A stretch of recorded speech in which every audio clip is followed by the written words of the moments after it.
नमस्ते हृदये संवित्तं नृसिंहमहं भजे। ॐ वंशी विभूषितकरान्नवनीरदाभात् पीताम्बरादरुणबिम्बफलाधरोष्ठात् पूर्णेन्दुसुन्दरमुखातरविन्दनेत्रात् कृष्णात् परं किमपि तत्त्वमहं न जाने।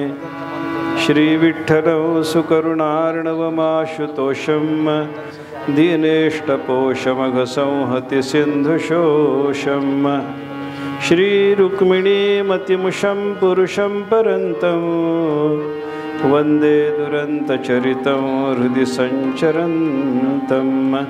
गुरुर्ब्रह्मा गुरुर्विष्णुः गुरुर्देवो महेश्वरः गुरुस्साक्षात् परं ब्रह्म तस्मै श्रीगुरवे नमः। आपादमौलिपर्यन्तं गुरूणाम् आकृतिं स्मरेत् तेन विघ्नाः प्रणश्यन्ति सिद्ध्यन्ति च मनोरथाः। ॐ योऽन्तः प्रविश्य मम वाचमिमां प्रसुप्तां सञ्जीवयत्यखिलशक्तिधरस्वधाम्ना अन्यांश्च हस्तचरणश्रवणत्वगादीन् प्राणान्नमो भगवते पुरुषाय तुभ्यं। पुंडलीकवरदाय विठ्ठल श्री ज्ञानदेव तुकाराम नरहरीश भगवान की जय। ओम नारायणं नमस्कृत्य नरं चैव नरोत्तमं देवीं सरस्वतीं व्यासं ततो जयमुदीरयेत्। तप्तहाटक केशांत ज्वलत्पावकलोचन वज्राधिक नखस्पर्श दिव्य सिंह नमोस्तुते।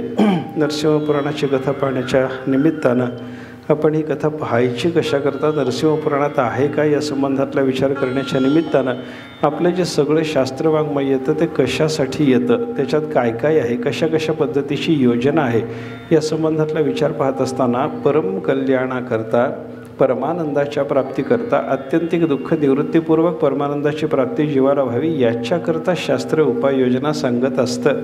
आणि याचा विचार करत असताना परमकल्याण कशात आहे याचा जर विचार आपण केला तर परमात्म्याच्या प्राप्तीतच परमकल्याण आहे। अन्य संसारातलं कुठलंही पद प्राप्त झालं तर त्याच्यामध्ये परमकल्याण नाही असा विचार आपण कालपर्यंत थोडासा केला। मग हे परमपद प्राप्त व्हावं, आपल्याला भगवंताचा साक्षात्कार व्हावा याच्याकरता काय करावं लागतं याचा विचार करत असताना बृहदारण्यक उपनिषदाचं एक वचन घेऊन त्याच्या आधारानं आपण मग कोणी वेदानुवचनाच्या आधारानं परमात्म्याच्या प्राप्तीचा प्रयत्न करतो, कोणी यज्ञ करतो, कोणी दान करतो, कोणी तपस्या करतो, कोणी अनाशक करतो, कोणी ब्रह्मचर्याचं परिपालन करतो आणि अशा वेगळ्या वेगळ्या साधनाच्या माध्यमातून परमात्म्याचा साक्षात्कार संपादन करण्याचा लोकांचा प्रयत्न असतो असा विचार आपण काल थोडासा केला। आणि अशी ही सगळी साधनं करून परमात्म्याला प्राप्त करून घ्यायचं, देवाचं ज्ञान मिळवायचं, देवाचा साक्षात्कार मिळवायचा, त्या परमात्म्याला जाणायचं, ते कशा पद्धतीनं जाणायचं या संबंधातला विचार पाहत असताना आपण काल भागवतातलं एक चिंतन पाहिलं होतं। ब्रह्मेति परमात्मेति भगवानेति शब्द्यते। परमात्म्याच्याबद्दल बोलत असताना त्याला कधी ब्रह्म म्हणलंय, कधी त्या परमात्म्याला परमात्मा म्हणलं आणि कधी त्या परमात्म्याच्याबद्दल भगवान असा शब्द आपल्याला ऐकायला मिळतो। या तिन्ही पद्धतीनं देवाला जाणायचं आहे। ब्रह्म म्हणूनही देवाला जाणायचं आहे, समाधान नाही ऐकण्यात, इथं तरी नाही, पुढं येत असेल व्यवस्थित ऐकू, पण आम्हाला इथं नीट ऐकू येत नाही आणि त्याच्यामुळे मी काय बोलायला लागलो मला कळत नाही।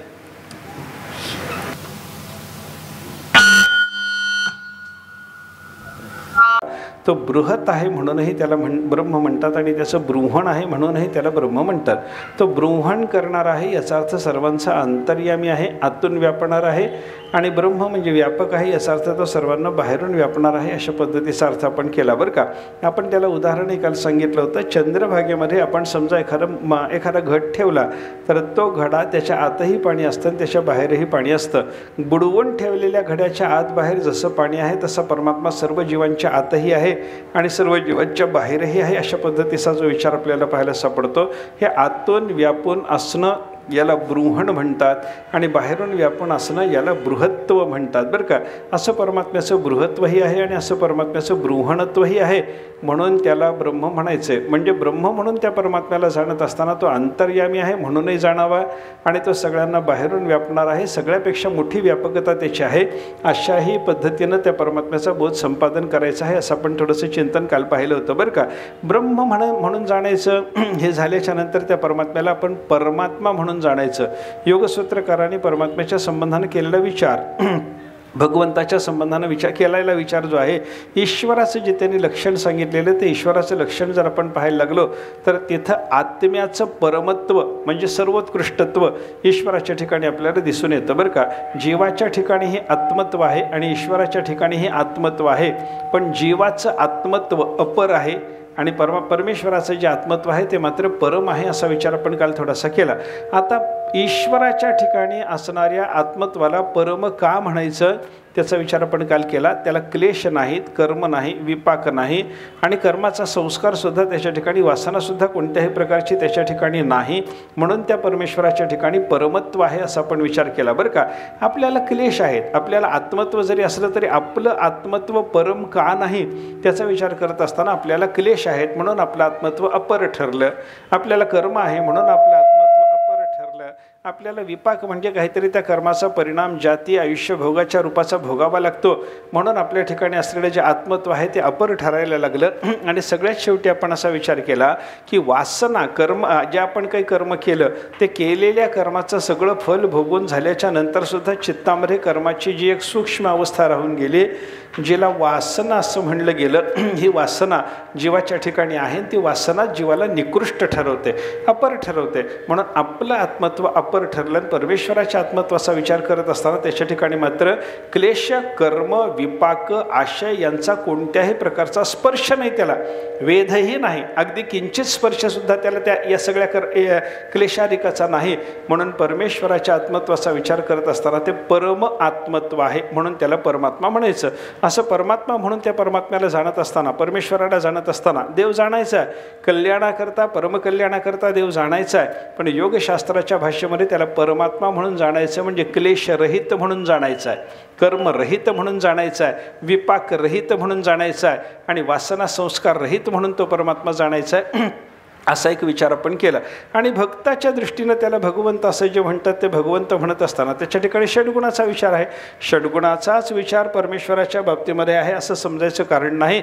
भगवंताचं वर्णन करत असताना भक्तिशास्त्रामध्ये अनंत कल्याण गुण निधान या शब्दात देवाचं वर्णन केलं जातं. सगळेच्या सगळे भगवंताच्या ठिकाणी असणारे गुण भक्ताचं कल्याण करणारे आणि त्या कल्याण करणाऱ्या कल्याणकारी गुणाचा निधान परमात्मा आहे, निधान आहे, साठा आहे, ठेवा आहे. असं असल्यामुळे भगवंताच्या ठिकाणी सगळेच कल्याण गुण आहेत बरं का. 6च कल्याण गुणाचा विचार आहे असं म्हणत नाहीत बरं का. त्या देवाच्या गुणाचा विचार केल्याच्या नंतर महिम्न स्तोत्रामध्ये पुष्पदंतानं म्हटलं ना, पृथ्वीचा कागद केला म्हणे, कल्पतरूची फांदी तोडून आणून त्याची लेखणी केली म्हणे, हा सगळ्या समुद्रामध्ये पर्वता एवढी हिमालया एवढी काजळी कालवून त्याची शाई तयार केली म्हणे आणि त्या शाईनी कल्पवृक्षाच्या फांदीने पृथ्वीच्या कागदावर सदा सर्व काळ लिहायला बसलेलं कोण आहे तर बुद्धीची अधिष्ठात्री देवता शारदा आहे आणि ती लिहायला बसली. काय लिहायला बसते? देवाच्या गुणाचं चिंतन लिहायला बसते. एक एक भगवंताचा गुण लिहून काढावा असं ठरलं आणि ते गुण अनंत असल्यामुळं पृथ्वीचा कागद, कल्पवृक्षाच्या फांदीची लेखणी, पर्वतप्राय शाई, समुद्रात कालवून केलेली शाई सगळा काळ लिहायला बसली आणि बुद्धीची अधिष्ठात्री देवता श्रेणी सरस्वती लिहायला बसली. तदपितव गुणानाम ईशपारन न याते. तरीही भगवंताच्या गुणाची मर्यादा होत नाही, परमात्म्याचे गुण संपत नाहीत असं आपल्याला पाहायला सापडतं. याचा अर्थ काय झाला? भगवंताच्या गुणाला मर्यादा नाही, अनंत कल्याण गुणनिधान अशा पद्धतीनं देवाचं वर्णन केलेलं आपल्याला पाहायला सापडतं. हे सगळे कल्याण गुण भगवंताच्या ठिकाणी आहेत बरं का. सकळ गुणे संपन्न एक भगवंताचे जाण असं त्याचं वर्णन केलेलं आहे आणि त्याच्यामुळे आपल्याला त्याला भगवंत म्हणता येतं. तेव्हा भगवंत म्हणून देवाला जाणून घेत असताना देवाच्या ठिकाणच्या सगळ्याच्या सगळ्या कल्याण गुणाचा विचार केला पाहिजे. एक एक कल्याण गुण ऐका, आपल्याला त्या कल्याण गुणाची मर्यादा कळणार नाही, याच्याकरता काही मर्यादा कळावी. थोडी तरी कल्याण गुणाची मर्यादा कळावी याच्याकरता निळोबारायासारख्या साधुपुरुषाने परमात्म्याच्या ठिकाणी असणाऱ्या 6 गुणापैकी एका गुणाचं वितरण परमेश्वराने एका भक्ताला केल्याचं वर्णन केलेलं आहे. यश देवाच्या ठिकाणी आहे, श्री आहे, औदार्य, ज्ञान, वैराग्य, ऐश्वर हे देवाचे गुण आहेत ना. परमेश्वरानं काय केलं म्हणे, आपल्या ठिकाणी असलेल्या यशाचा 1 अंश मारुतीला दिला. यशे थोरविला मारुती, बिभीषण केला लंकापती, औदार्य देवनी कर्णा हाती कीर्ती दिगंती फिरविली. बरं का, ज्ञाने वाढविला, ज्ञाने बोधीला चतुरानन, ऐश्वर्य वाढविला अर्जुन, वैराग्य शुकाते बोधून ब्रह्मसनातन पावविला. असा एक आपल्या ठिकाणी असलेल्या 6 गुणापैकी एका गुणाचा विचार भगवंताने एका भक्ताकडे सोपवून दिला. एक गुणच त्या भक्ताच्या ठिकाणी देवानं वितरित केला आणि एक गुण त्या भक्ताला वितरित करत असताना 100% तो गुण दिलाच नाही, त्याचा एक लेश दिला, अंश दिला. देवाच्या अनंत यशापैकी परमात्म्याने अल्पस्वल्प यश मारुतीला दिलं, तर मारुतीसारखा यशस्वी जगात दुसरा कोणी नाही. ऐका, मारुतीचं यश पाहिल्याच्या नंतर देवाच्या ह्या मारुतीच्या यशाकडे पाहून अशा अनंत यशाचा, या यशाच्या अनंतपट यशाचा साठा म्हणजे परमात्मा आहे, अशा पद्धतीने चिंतन आपल्याला करता येईल. अशी स्थिती निळोबारायाने निर्माण करून दिलेली आहे. बरं का, हा यशे थोरविला मारुती, बिभीषण केला लंकापती. श्री नावाचा गुण, संपत्ती नावाचा गुण भगवंताला द्यायचा होता, लक्ष्मी द्यायची होती. कुणाला दिली? बिभीषणाला दिली. बिभीषणाला सोन्याच्या लंका नगरीचा मालक करून ठेवला. त्याला एवढी संपत्ती दिली म्हणजे ती संपत्ती देवाच्या अनंत संपत्तीचा एक लेश आहे. मग एका लेशाचं वितरण ज्या बिभीषणाच्या ठिकाणी होतं, तो बिभीषण जर एवढा मोठा श्रीमंत दिसत असेल तर देवाच्या ठिकाणी श्रीगुण केवढ्या प्रमाणात नांदत असेल याचा विचार करा. औदार्य, देवाच्या ठिकाणी औदार्य आहे. कर्णाला भगवंतानी हा औदार्य नावाचा गुण दिला आणि जगामध्ये त्याची कीर्ती पसरविली असं वर्णन निळोबारायाने केलेलं आहे. कर्णासारखा उदार जगामध्ये कोणी आपल्याला जाणवतो का? कर्णाने कधी कोणाला काहीही मागितलं आणि कर्णाने नाही म्हणलं असं कधी घडलं नाही. एक भगवंताच्या संदर्भातलं चरित्र सांगतात कर्णाच्या संदर्भामध्ये. काय झालं म्हणे, एकदा भगवान श्रीकृष्ण परमात्मा, अर्जुन वगैरे पांडव बोलत बसलेले, सगळ्या पांडवाचं वर्णन भगवान करत होते. एका गुणाच्या संबंधानं एकाचं महत्त्व भगवंतांनी सांगायला सुरुवात केली होती. आणि अशा अवस्थेमध्ये अर्जुनाच्या संबंधानं बोलता बोलता थोडासा औदार्याचा जेव्हा विचार निघाला. उदार कोण, जगात उदार कोण? अर्जुनही उदार आहे, अर्जुनाकडे दातृत्व आहे, पण खरं उदार म्हणून जर कोणाचं वर्णन करायचं झालं तर कोणाचं करता येईल, कोण उदार म्हणून दाखवता येईल? असं म्हणल्याबरोबर भगवंताच्या मुखातून सहज कर्णाचं नाव निघून गेलं. कर्णासारखा उदार कोणी नाही. कोणी सांगितलं? प्रत्यक्ष भगवंतानी. आजपर्यंत जगाला अर्जुन उदार म्हणून मान्य आहे, आजपर्यंत जगाला अर्जुनाचं दातृत्व प्रसिद्ध आहे. अशा अवस्थेमध्ये प्रत्यक्ष भगवंतानी मात्र औदार्याचं चिंतन करत असताना माझ्या कर्णासारखा दुसरा कोणी उदार नाही असं जेव्हा सांगितलं तेव्हा अर्जुनाला वाटलं असं का बोलताय देव, माझंही औदार्य आहेच आहे ना, मीही दाता आहेच आहे ना, माझं वर्णन आत्तापर्यंत परमात्मा करीतच होते ना, मग आत्ता एकदम बोलता बोलता औदार्याचा विषय निघाल्याबरोबर कर्णावर भगवान जातात, याचा अर्थ काय? अर्जुनाला काही समजेना. देवाने सांगितलं, अर्जुना खरंच बोलतोय म्हणे, कर्णासारखा उदार कोणी नाही. मी नाही. अर्जुनाने विचारल्याबरोबर देवाने सांगितलं, नाही अर्जुना, तू उदार आहेस, तुला उदारत्व नाही असं मी म्हणत नाही, पण कर्णाचं जे औदार्य आहे तशा पद्धतीचं औदार्य तुझ्या ठिकाणी मुळीच नाही असं माझं म्हणणं आहे. कारण उदार म्हणला की कर्ण असंच मला म्हणावं लागणार आहे. असं देवाने जेव्हा सांगितलं तेव्हा अर्जुनाला ते पटत नव्हतं. म्हणून भगवंताने सांगितलं, 4 दिवस जाऊ दे, अर्जुन कसा उदार आहे तुझ्या निदर्शनाला आणून देतो, हे कर्ण कसा उदार आहे तुझ्या निदर्शनाला आणून देतो. पुढं काय झालं, 8-15 दिवसाचा कालावधी देवाने जाऊ दिला. अर्जुनाला झालेल्या या चर्चेचा विसर पडू दिला. अर्जुनच उदार हे कर्णच उदार आहे, अर्जुन उदार नाही, हे देवाचं जे बोलणं अर्जुनाशी झालेलं होतं अर्जुनाच्या विसरात गेलं ते थोडंसं. आणि मग 15 दिवसाच्या अंतरानं देवाने अशी काही दिव्य लीला रचली. एकदम आभाळ आलं, भरपूर पावसाची आशंका निर्माण झाली, धो पाऊस पडायला लागला, विजा चमकायला लागल्या. आणि अशा अवस्थेमध्ये भगवंतानी काय केलं, एका ब्राह्मणाचं सोंग घेतलं, एका गरीब ब्राह्मणाचं सोंग घेतलं. त्या गरीब ब्राह्मणाचं सोंग घेऊन रडत रडत रडत रडत भगवान अर्जुनाच्या महालात आले. अर्जुनाच्या दारासमोर उभे राहिले. सेवकाला सांगितलं, आज जाऊन सांग एक ब्राह्मण आलाय, त्याला काही दान मागायचं आहे, अर्जुन महाराजाला सांग म्हणे. अर्जुनाच्याकडे तो सेवक गेला. सेवकाने सांगितलं म्हणे, दारात एक ब्राह्मण आलाय. अरे ब्राह्मण दारात का उभा आहे? घरात त्याला घेऊन येणं. त्यानं सांगितलं सेवकानं ब्राह्मणाला, मी विनंती केली म्हणे घरात येऊन बसा म्हणून, पण ब्राह्मण घरात येऊन बसायला तयार नाही. काहीतरी तशीच परिस्थिती आहे म्हणतो, मला आज घरात येता येणार नाही म्हणतो, काहीतरी अडचण सांगतो, रडतोय. तुम्ही चला म्हणे महाराज. अर्जुन लगेच बाहेर आला. बाहेर आल्याबरोबर अर्जुनानं त्या ब्राह्मणाला नमस्कार करण्याकरता जवळ जायला लागल्याबरोबर अर्जुनाला त्याने थांबवलं, सांगितलं नाही म्हणे राजे, आज नमस्कार करायचा नाही, मला तुमचा नमस्कार आज घेता येत नाही, कारण मला आशौच आलेला आहे, माझ्या घरी मरण झालेलं आहे. कोण मेलं? माझा एकुलता एक मुलगा मेला म्हणे. आता कोणता मुलगा देवाने मारला कोणाला माहिती आहे, पण भगवान म्हणायला लागले माझा एकुलता एक मुलगा आज मरण पावला, आणि त्या माझ्या मेलेल्या मुलानं मरता मरता माझ्याजवळ अशी अपेक्षा व्यक्त केली की माझा देह चंदनाच्या चितेत जाळला जावा. आता चंदनाच्या चितेत पोराचा देह जाळायचा. मी तर असं गरीब ब्राह्मण म्हणला, माझ्या घरी देवाला उगाळून लावायला चंदनाचं खोड नाही, चितेकरता कुठला चंदन आणू? माझ्या मुलाची इच्छा अपुरी राहण्याची आशंका निर्माण झाली. मग विचार केला, आपण अर्जुन महाराजाकडे जावं, अर्जुन महाराज आपल्याकरता काहीतरी व्यवस्था करतील, म्हणून आपल्याकडे आलो. आपल्याला विनंती आहे म्हणे अर्जुन महाराज, काही करा, माझ्या मुलाकरता चंदनाची व्यवस्था करून द्या. पाऊस पडायला लागला, कुठून रानातून चंदन इतक्या लवकर आणणं वगैरे शक्य होणार नाही, त्याकरता काहीतरी चंदनाची व्यवस्था करा. अर्जुनानं सांगितलं काही काळजी करू नका भूदेव, थोडा वेळ तुम्ही इथे थांबा, मी माझ्या एका सेवकाला पाठवतो आणि चंदनाची व्यवस्था तुमच्याकरता करून देतो म्हणे. चंदनाची व्यवस्था करायची तर काय, अर्जुनानं लगेच आपल्या एका सेवकाला पाचारण केलं. त्याला सांगितलं म्हणे जा गावामध्ये पहा, आपल्या गावात जिथं जिथं काही लाकडाच्या वखारी असतील त्या त्या वखारीवर जाऊन विचारा चंदन आहे का, चंदन आहे का विचारा. सगळीकडे चंदनाची विचारपूस करा, तो चंदन मिळवा.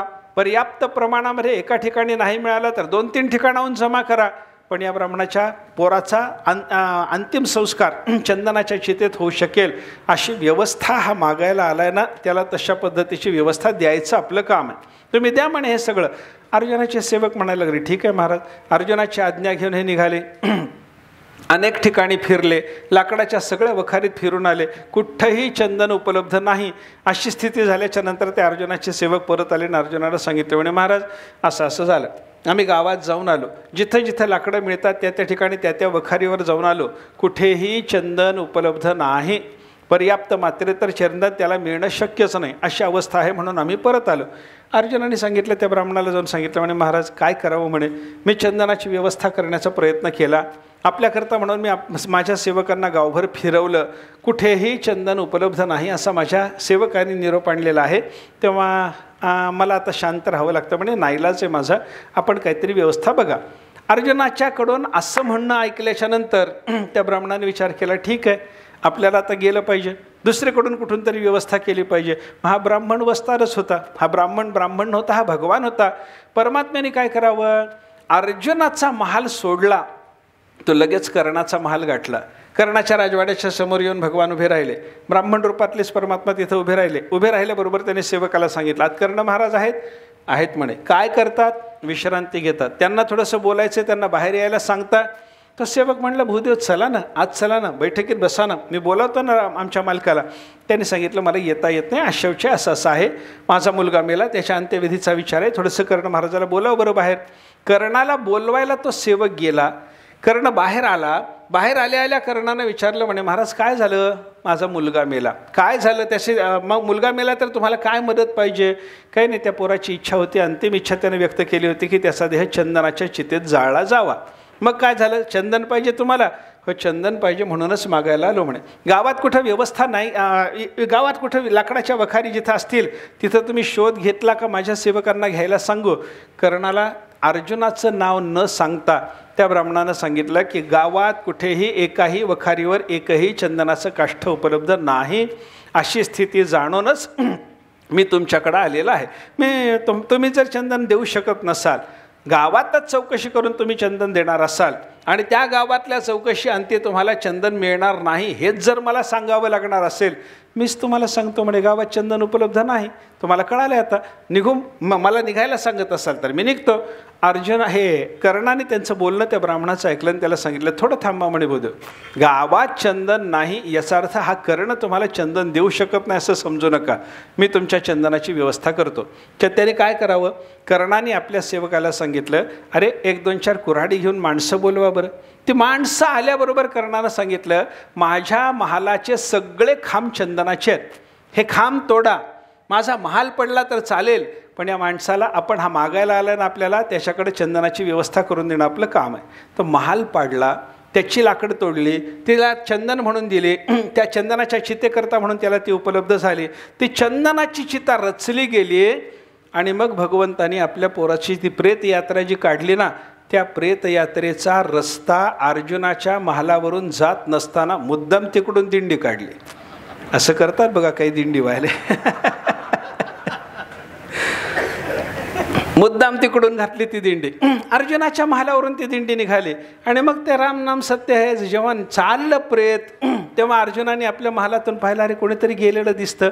कोण गेलं म्हणून माडीतून खिडकीतून वाकून तो पाहायला लागला आणि तो पाहतो आहे, तो पाहावा हीच अर्जुनाची भगवंताची इच्छा असल्यामुळं परमात्मा पुढे ते शिंक घेऊन जे चाललेले होते, अग्नी घेऊन चाललेले होते, त्याने अर्जुनाला पाहिलं. अर्जुनाला पाहिल्याबरोबर ते शिंक घेऊनच अर्जुनाला नमस्कार केला. अर्जुन म्हणाला, याला अरे आपण ज्याला चंदन दिलं नव्हतं, आपण मिळवून देऊ शकलो नाही, त्याला चंदन मिळालं का साध्या चितेत त्याला देह जळावा लागला, विचारू म्हणे आपण त्याला. पण आत्ता बोलता येत नाही. याचं मुलाचं दहन झाल्याच्या नंतर हा परत आला की मग याला विचारू म्हणे आपण काय झालं म्हणून.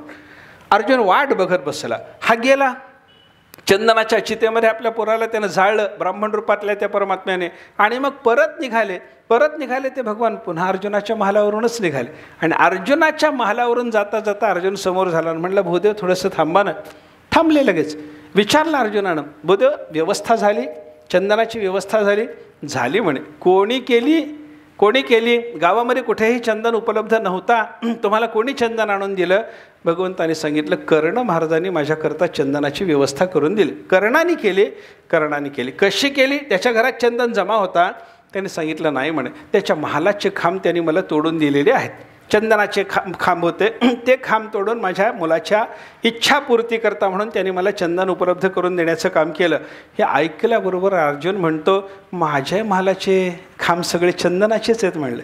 आणि मग लगेच भगवंताने ते ब्राह्मण रूप टाकलं, मूळ रूपानं प्रगट झाले आणि म्हणाले, तुला खांब तोडायला कुठे नको म्हणलं होतं होय रे म्हणे. कर्ण त्याचे खांब तोडून देऊ शकतो आणि तू तुझे खांब तोडून देऊ शकत नाहीस. सांग बरं, कोणाला उदार म्हणू? कर्णाला म्हणू का तुला म्हणू? अर्जुनाने हात जोडले सांगितलं, देवा कर्णासारखा उदार कोणी नाही. औदार्य देवनी कर्णा हाती कीर्ती दिगंती फिरविली. निळोबारायने केलेल्या वर्णनानुसार जर पाहिलं तर देवाने काय केलं, आपल्या ठिकाणी असलेल्या मणभर औदार्यातलं कणभर औदार्य या अर्जुनाला दिलं. तर अर्जुन एवढा उदार आहे. कणभराने एवढ्या अर्जुनाच्या ठिकाणी उदारता निर्माण होत जर असेल तर या औदार्याचा मन साठा ज्याच्याकडे आहे तो परमात्मा केवढा उदार असेल याचा विचार करावा. याचा अर्थ काय झाला, आपल्याला परमेश्वराच्या षड्गुणाचं ज्ञान संपादन करत असताना मारुतीच्या यशाच्या लाखो पटीनं यश ज्याच्या ठिकाणी आहे, विभीषणाच्या लक्ष्मीच्या लाखो पटीनं लक्ष्मी ज्याच्या ठिकाणी आहे, कर्णाच्या औदार्याच्या लाखो पटीनं औदार्य ज्याच्या ठिकाणी आहे तो भगवान आहे. असं त्याचं चिंतन, असा त्याचा बोध आपल्याला संपादन करायचा आहे बरं का. पुढं चला. चतुरानंद म्हणजे ब्रह्मदेव. भगवंताने काय केलं, चौथा गुण आहे ज्ञान. हा ज्ञान नावाचा गुण भगवंताने कोणाकडे दिला? ब्रह्मदेवाला दिला. ब्रह्मदेवाला पहिल्यांदा भगवंताने ब्रह्मदेवाला निर्माण केलं बरं का.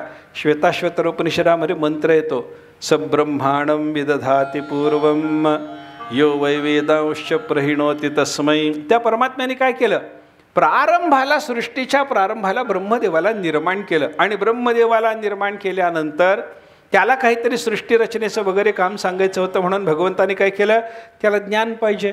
म्हणून ज्ञान संपन्न करण्याकरता आपल्या ठिकाणी असलेलं वेदज्ञान भगवंताने ब्रह्मदेवाच्या ठिकाणी पाठवून दिलं. प्रहिणोती म्हणजे पाठवून देतो. देवाने ज्ञान पाठवून दिलं. देवाने त्याला शिकवलं नाही, देव त्याला शिकवत बसले नाहीत. ये हृदयीचे ते हृदयी घातले अशा प्रक्रियेनं भगवंताने त्या ब्रह्मदेवाला शहाणा करून टाकलं. ऐका, चतुरानलाला ज्ञान सांगून भगवंताने शहाणं केलं. आपल्या ठिकाणी असलेल्या अनंत ज्ञानापैकी कणभर ज्ञान भगवंताने ब्रह्मदेवाला दिलं. हे चिंतन जर लक्षात घेतलं तर कणभर ज्ञानाच्या योगानं ब्रह्मदेव एवढा ज्ञानी होत असेल, ऐका, तर तसा अनंत ज्ञानाचा साठा ज्या भगवंताच्याकडे आहे तो केवढा ज्ञानी असेल याचा विचार करा. वैराग्याचा विचार करा, ऐश्वर्याचा विचार करा. ऐश्वर्य अर्जुनाकडे आहे, वैराग्य शुकाचार्य, अरे शुकाचार्यासारखं वैराग्य दुसऱ्या कोणाचंच नाही. म्हणून समर्थाच्या वैराग्याचं वर्णन करताना सुद्धा काय म्हणलं? शुकासारिखे पूर्ण वैराग्य ज्यांचे, आहे की नाही. हे शुकासारिखे वैराग्य असं म्हणण्याचं कारण काय हो? शुकाचार्यासारखा विरक्त महात्मा नाही, हे आपल्याला लक्षात घेतलं पाहिजे. आणि हे शुकाचार्यांना जे वैराग्य आहे, ऐका, जगामध्ये शुकाचार्यासारखा वैराग्यवान कोणी नाही. याचं कारण काय? आपल्या ठिकाणी असलेल्या वैराग्य नावाच्या गुणाचं लेशमात्र वितरण भगवंतानी या शुकाचार्याच्या ठिकाणी करून ठेवलेलं आहे. म्हणून शुकाचार्याला एवढं वैराग्य, हे चिंतन लक्षात घ्या. मग असं भगवंताचं चिंतन, भगवंत म्हणून देवाला जाणत असताना त्याचं यश, त्याची श्री, त्याचं औदार्य, त्याचं ज्ञान, त्याचं वैराग्य, त्याचं ऐश्वर्य, अशा सगळ्या गुणाचा विचार करत असताना ते गुण विचारात घ्यावेत आणि चिंतन करता करता आनंदून जावं. याच्याकरता म्हणून भगवान शब्दातून सांगितलेल्या अनंत गुणाचं ज्ञान आपल्याला संपादन करायचं आहे. त्याला ब्रह्म म्हणूनही जाणायचं आहे, त्याला परमात्मा म्हणूनही जाणायचं आहे आणि त्याला भगवान म्हणूनही जाणायचं आहे. असा त्या परमात्म्याचा बोध जर संपादन करायचा असेल तर त्याच्याकरता आपल्या हातामध्ये काय आहे, आपण कसा तो बोध संपादन करावा? पहिल्यांदा शास्त्र सांगतं, वेदातून त्याचा बोध संपादन करा. तो तुम्हाला तशा पद्धतीनं वेदाच्या वाक्यातून संपादन करणं शक्य नसेल तर स्मृतिग्रंथाचा, शास्त्राधिकाचा अभ्यास करा. त्याचा अभ्यास करूनही तुम्हाला परमात्म्याचा बोध होणे शक्य नसेल तर मग त्याच्याकरता, परमात्मा बोधाकरता त्याच्या खालची सोपी असलेली ग्रंथसामग्री म्हणजे पुराणाचा अभ्यास करा. पुराणातून काय सांगितलं? परमात्मा सांगितला, पण कसा सांगितला? कथाच्छलेनं, कथेच्या निमित्तानं सांगितला. कथेच्या निमित्तानं परमात्मा सांगणे काय? एखादं तत्व, एखादा सिद्धांत जसाच्या तसा सांगणं आणि तोच सिद्धांत कथेच्या माध्यमातून पटवून देण्याचा प्रयत्न करणं, याच्यात कथेतून सांगण्यामध्ये सौलभ्य असतं बरं का. जसाच्या तसा सिद्धांत सांगितला पटायला अवघड जातो. मी नेहमी उदाहरण सांगतो त्याच्याकरता. जीव आणि ब्रह्माचं ऐक्य आहे, वेदांताचा सिद्धांत आहे. जीव आणि ब्रह्म एक आहेत. जीव आणि ब्रह्म एक आहेत म्हणत असताना जीवाची आणि ब्रह्माची एकरूपता ही कशी सांगितली वेदांताने? भागत्याग लक्षणेनं जीव ब्रह्माचं ऐक्य लक्षात घ्यावं असं सांगितलं. म्हणजे काय? जीवाच्या ठिकाणचा उपाधिभाग टाकायचा, ईश्वराच्या ठिकाणचा उपाधिभाग टाकायचा.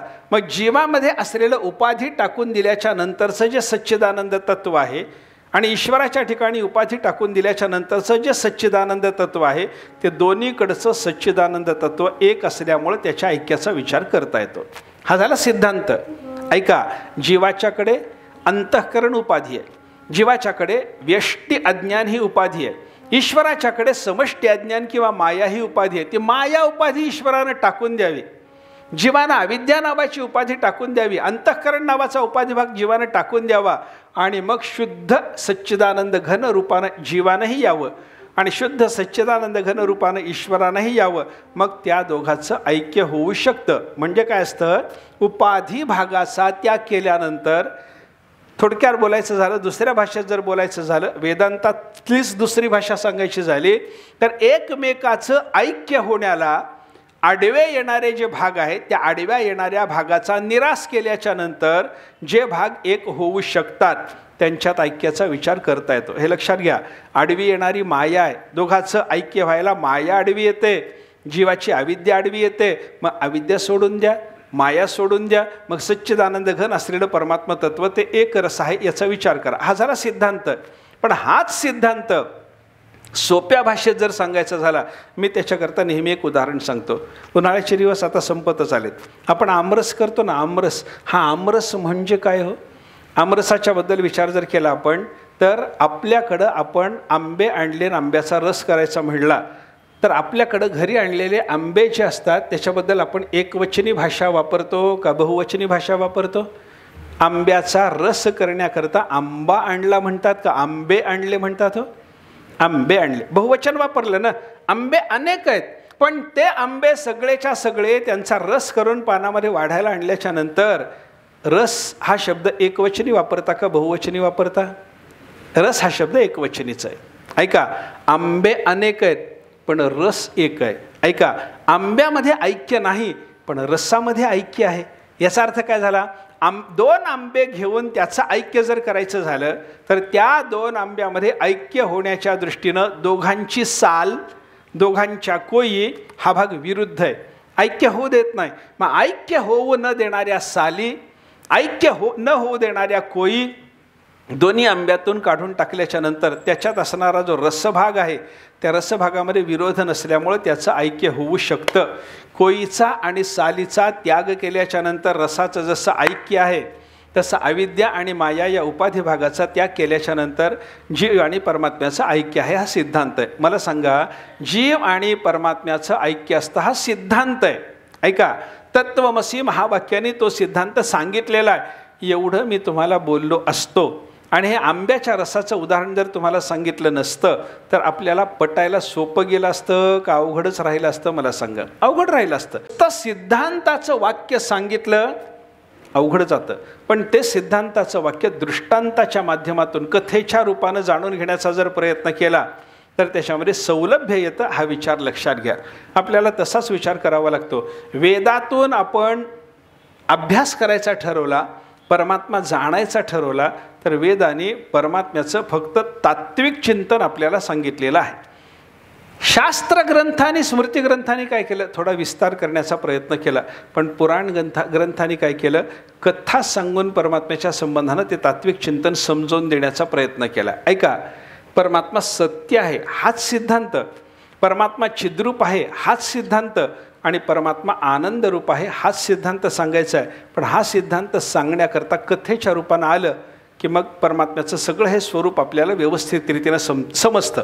ऐका, परमात्मा सत्य आहे हा सिद्धांत आहे, पण हा सिद्धांत आपल्याला जेव्हा समजत नाही, परमात्मा सत्य म्हणजे त्रिकाला बाधित आहे, मागही होता पुढेही आहे, वर्तमान कालातही परमात्म्याचं अस्तित्व आहे, हा सिद्धांत आपल्याला एकदम पटत नाही. वेद काय सांगतो? परमात्मा सत्य आहे एवढं सांगून जातो. पण त्या परमात्म्याचं सत्यत्व पटवून देण्याकरता, ऐका, परमात्मा मागेही होता, परमात्मा पुढेही आहे, या गोष्टी सांगाव्या लागतात. आता उदाहरणानं सांगतो मी आपल्याला. परमात्मा मागं होता, बरं का, परमात्मा मागं होता हे लक्षात घ्यायचं आहे आपल्याला. हे लक्षात घेण्याकरता मी तुम्हाला भगवान श्रीकृष्ण परमात्म्याच्या जन्मप्रसंगातल्या नामदेवरायच्या अभंगात नेतो. काय झालं? ह्या पृथ्वीवर दुर्जनाचा भार झाला. कृष्णावताराच्या अगोदरची कथा, कोणत्याही अवताराच्या अगोदरच्या कथेत असंच असतं. दुर्जनाचा भार पृथ्वीला झाला, धर्माला ग्लानी आली, अधर्म जगामध्ये पसरला. पृथ्वीला तो दुर्जनाचा अधर्माचा भार सहन होईना म्हणून पृथ्वी ब्रह्मदेवाकडे शरण गेले. ब्रह्मदेवानं त्या गायीच्या रूपानं आलेल्या पृथ्वीला आणि बाकीच्या देवदेवताला क्षीरसागराच्या तीरावर नेलं आणि परमात्म्याचं स्तवन केलं. ऐका, ते परमात्म्याचं स्तवन करत असताना नामदेवरायांनी ते स्तवन जे सांगितलेलं आहे त्याच्यातला पहिला शब्द मला सांगा. वासुदेवा, ऋषिकेशा, माधवा, मधुसूदना करिता ती स्तवना पुरुष सूक्ते. ऐके नाही, भागवतात चिंतन येतं पुरुषम पुरुष सूक्तेनं उपतस्थे समाहिता. ब्रह्मदेव समाहित झाले, समाधी लावून बसले आणि समाहित झालेल्या ब्रह्मदेवाने पुरुष सूक्तानं भगवंताचं उपस्थान करायला म्हणजे स्तवन करायला सुरुवात केली. एवढे शब्द भागवतात आहेत. पण नामदेवरायांनी काय सांगितलं? करिता ती स्तवना पुरुष सूक्ते. याच्या आधी नाममंत्राने सुद्धा देवाचं स्तवन यांनी केलं, देवाने ब्रह्मदेवाने केलं असं वर्णन केलं. मला सांगा, ते नाममंत्राने देवाचं स्तवन केलं, वेदमंत्राने केलं, तसं नाममंत्रानेही केलं. ते नाममंत्र सांगत असताना पहिलं नाम तिथलं कोणतं आलं? वासुदेवा. आता वासुदेव शब्दाचा अर्थ काय हो? वसुदेवाचा मुलगा त्याला म्हणतात वासुदेव. वसुदेवस्य अपत्यम पुमान वासुदेवा असा वासुदेव शब्दाचा अर्थ आहे. आता तो वसुदेवाचा मुलगा झालाय म्हणून त्याला वासुदेव म्हणणं चालू आहे का तो वसुदेवाचा मुलगा होण्याच्या आधी त्याला वासुदेव म्हणणं चालू आहे? अवतार घेण्याकरता प्रार्थना करायला गेले त्यावेळेला जर वासुदेव म्हणत असतील तर अवताराच्या पूर्वी त्याला वासुदेव म्हणलंय आणि अवताराच्या पूर्वी त्याला वासुदेव म्हणलंय म्हणजे अवतार झाल्यावर, वसुदेवाचा मुलगा झाल्यावर जसा भगवान वासुदेव आहे तसा अवतार होण्याच्या आधीही भगवान वासुदेव आहे. याचा अर्थ काय? पूर्वकालातही तो आहे. हे लक्षात आलं ना आपल्याला? हे पूर्वकालातही तो आहे हे सिद्ध करण्याकरता मला देवाची ही कथा आहे, कृष्ण जन्माची कथा आणि त्या जन्मकथेच्या प्रसंगातले नामदेवरायचे शब्द जसे उपयोगी पडले की नाही तशा पद्धतीनं जर निरूपण झालं तर ते निरूपण सोपं जातं. परमात्मा सत्य आहे एवढं सांगितलं पण पटलं नव्हतं. परमात्मा आनंदरूप आहे हे सांगितलं होतं पण पटलं नव्हतं. परमात्मा आनंद देणार आहे, सगळ्याला आनंद देणारा परमात्मा, बरं का. हा परमात्मा रसरूप आहे. रसो वैसहा रसगुई हे वायम लब्ध्वा नंदी भवती, श्रुतीमाता वर्णन करते. परमात्मा रसरूप आहे. रसरूप असलेला हा परमात्मा प्राप्त झाल्याच्या योगानं तो ज्याला प्राप्त झाला त्याला आनंद होतो, त्याला आनंद प्राप्त होतो असं वर्णन श्रुतीनं केलं. पण परमात्म्याच्या लाभात आनंद आहे ही गोष्ट आपल्याला कळून घ्यायची असली तर देवाची रासलीला बघावी लागते. देव जोपर्यंत भेटत नाही तोपर्यंत आनंद नाही आणि परमात्मा भेटल्याच्या नंतर आनंदाला काहीच कमी नाही. अशी अवस्था जी आपल्याला गोपिकांची पाहायला सापडते. याच्यातून परमात्मा आनंदरूप आहे हा सिद्धांत पटवून घेता येतो. मग परमात्मा आनंदरूप आहे हा वेदानं सांगितलेला सिद्धांत आणि परमात्मा आनंदरूप आहे हे पटवून देण्याकरता देवाची रासलीला सगळीच्या सगळी शुकाचार्याने सांगणं, याच्यातलं अंतर लक्षात घ्या. सिद्धांत एका वाक्यात सांगून जाणं सोपं आहे, पण तो सांगितलेला सिद्धांत श्रोत्याच्या गळी उतरवण्याकरता म्हणून काय करावं लागतं? कथाच्छलेनं, कथेच्या निमित्तानं काहीतरी चिंतनं करावी लागतात. ही कथा महत्त्वाची याकरता आहे, बरं का. कथा महत्त्वाची कशामुळं तर याचं चिंतन असं आहे, जे तत्त्व सांगितले तेच समजावून देण्याकरता कथा असतात. आणि कसं आहे बघा, कथा कशा करता येतात याचा विचार करत असताना ते पंचतंत्रात आहे पहा, या नवे भाजने लग्न हा संस्कारो नातिवर्तते कथाच्छलेन बालानाम नीतिस्तदिह कथ्यते. त्याने असं चिंतन तिथं मांडलेलं आहे ग्रंथकर्त्याने. त्यांचं असं म्हणणं आहे, आम्ही कथा सांगतो कशा करता, या पोरांना शिकवायचं. एका राजाची काही निर्बुद्ध असलेली मुलं, त्यांना काही शिकवायचा प्रसंग होता त्या ब्राह्मणावर. आता यांना या पोरांना काहीच कळत नाही तर कसं शिकवा म्हणून गोष्टी सांगून त्याने शिकवायला सुरुवात केली. लांब लचक गोष्टी सांगितल्या. त्या गोष्टीमध्ये काही काही मधून मधून चुणुकदार अशा पद्धतीचे तत्त्व सांगायला त्यानं सुरुवात केली. त्याच्यात तो काय म्हणतो, मी गोष्टीच्या पद्धतीनं या पोरांना का शिकवणार आहे आणि गोष्टीच का सांगणार आहे त्याचं चिंतन करताना त्यानं असं सांगितलंय, नवे भाजने लग्न हा संस्कार हा नातिवर्तते. कुंभाराने केलेलं नवीन मडकं ते जोपर्यंत ओलं आहे तोपर्यंत त्याला काहीतरी आकारात बदल करून घेणं आपल्याला शक्य होतं. नवीन असलेल्या म्हणजे भाजलेलं नाही असं कच्चं मडकं, त्या कच्च्या मडक्यावर कुंभाराने काही संस्कार जर केले, त्याचा बेढप वगैरे असलेला आकार बदलून चांगला व्यवस्थित आकार करायचा असेल तर कच्चं मडकं असेपर्यंत ते करता येतं. त्याप्रमाणे ही मुलं कच्च्या बुद्धीची आहेत, अजून यांची बुद्धी परिपक्व पूर्णपणे झालेली नाही. अशाच अवस्थेत या पोरांना काहीतरी कथा सांगून यांना नीतीचा बोध करून, मग ती वेदनीती असेल, धर्मनीती असेल, शास्त्रनीती असेल की व्यवहारनीती असेल, त्या नीतीचा या पोरांना उपदेश करायचा आहे. मला नवीन मडक्याला जसं घडवता येतं तसं कच्च्या बुद्धीच्या या पोरांना मला घडवणं शक्य होणार आहे. कसं घडवता येईल? कथाच्छलेनं, कथेच्या माध्यमातून या पोरांना मी घडवू शकतो. हा जो पंचतंत्रातला विचार आहे की नाही, त्याच पद्धतीनं भगवंताच्या कथाचा विचार आपल्याला केला पाहिजे. पुराणातून व्यासमहर्षींना एवढ्या मोठ्या लांबलचक कथा सांगायचं काय कारण आहे हो? व्यासांनी एवढ्या लांब कथा सांगाव्यात का? आपण बघा ना, कीर्तन प्रवचनामध्ये एखाद्या कीर्तनकाराने एखादं उदाहरण लांब सांगितलं की माणसं म्हणतात, हे ऐकायला आलो का मी, हेच याने सांगावं का, असं लोकांचं म्हणणं येतं ना. पण हे जे सांगितलंय त्याच्यातून बरंच त्याच्यातून घेण्यासारखं आहे हे माणसाला कळतच नाही, बरं का. त्याच पद्धतीनं व्यासाने एवढ्या मोठ्या लांबलचक कथा 18 पुराणातून सांगून ठेवल्या. महाभारतासारख्या इतिहासातून एवढं मोठं सगळ्याच्या सगळं कौरव पांडवाचं चरित्र लिहून ठेवलं. काय करायचं आहे असं माणसाला वाटतं. सूक्ष्म सूक्ष्म अशा सूत्रात्मक पद्धतीनं आम्हाला ज्ञान ग्रहण करण्याची सवय असताना हे लांबलचक ऐकावं वाटत नाही असं माणसाला वाटतं. पण ते लांबलचक जे सांगणं असतं ना, त्याच्यातून श्रोते जे घडतात, सामान्य बुद्धीच्या माणसाला सुद्धा तत्वाचं जे ग्रहण होतं ते अत्यंत महत्त्वाचं असतं. मग भगवान ब्रह्म आहे, भगवान आहे आणि भगवान परमात्मा आहे हे जर आपल्याला जाणून घ्यायचं असलं तर परमात्म्याच्या संबंधानं तशा सगळ्या कथा आपल्याला ऐकाव्या लागतात. त्याची व्यापकता जाणून घेण्याकरता कथा ऐका, त्याचं अंतरात्मत्व ऐकून घेण्याकरता कथा ऐका. त्याचं परमात्मत्व ऐकून घेण्याकरता कथा ऐका, आणि त्याचं भगवत्व ऐकायचं असेल तर त्याच्याकरता सुद्धा कथा ऐका, असा विचार आपल्याकडं सांगितलेला आहे. आणि ही कथा शब्दाचा अर्थच सांगितला आपल्याकडं बरं का. केन प्रकारेण इति कथा. ऐका, कथा शब्दाचा अर्थ करायचा होता. कथा शब्दातून अर्थ काय येतो हे पाहायचं होतं. मग कथा शब्दाचा अर्थ काय करावा हे पाहायचं जर झालं, एक व्याकरणातली पद्धत आहे. एखाद्या शब्दाचा अर्थ करत असताना त्या शब्दातल्या धातूनुसार त्या शब्दाचा अर्थ केला जातो, एक प्रकार. दुसरा प्रकार काही वेळेला कसं असतं पहा, शब्द पाहायचा, शब्दात धातू काही गवसत नाही असं जर पाहिलं तर शब्दातली अक्षर उलटी करून पाहायची. शब्दातली अक्षरं उलटी करायची, आणि ती अक्षरं उलटी केली की त्याच्यातून जो अर्थ गवसतो तो त्या शब्दाचा अर्थ म्हणायचं. सरळ शब्द पाहिला तर अर्थ गवसत नाही, मग अक्षरं उलटी करा. मी उदाहरण सांगतो आपल्याला. कश्यप, कश्यप ऋषीचं नाव काय आहे? कश्यप. काही कळालं का हो? कश्यप शब्दातून काही कळालं का? मग कश्यप शब्द उलटा करा. पश्यक, पश्यक म्हणजे पाहणारा, पाहणारा म्हणजे ज्ञानी, असा कश्यप शब्दाचा अर्थ झाला.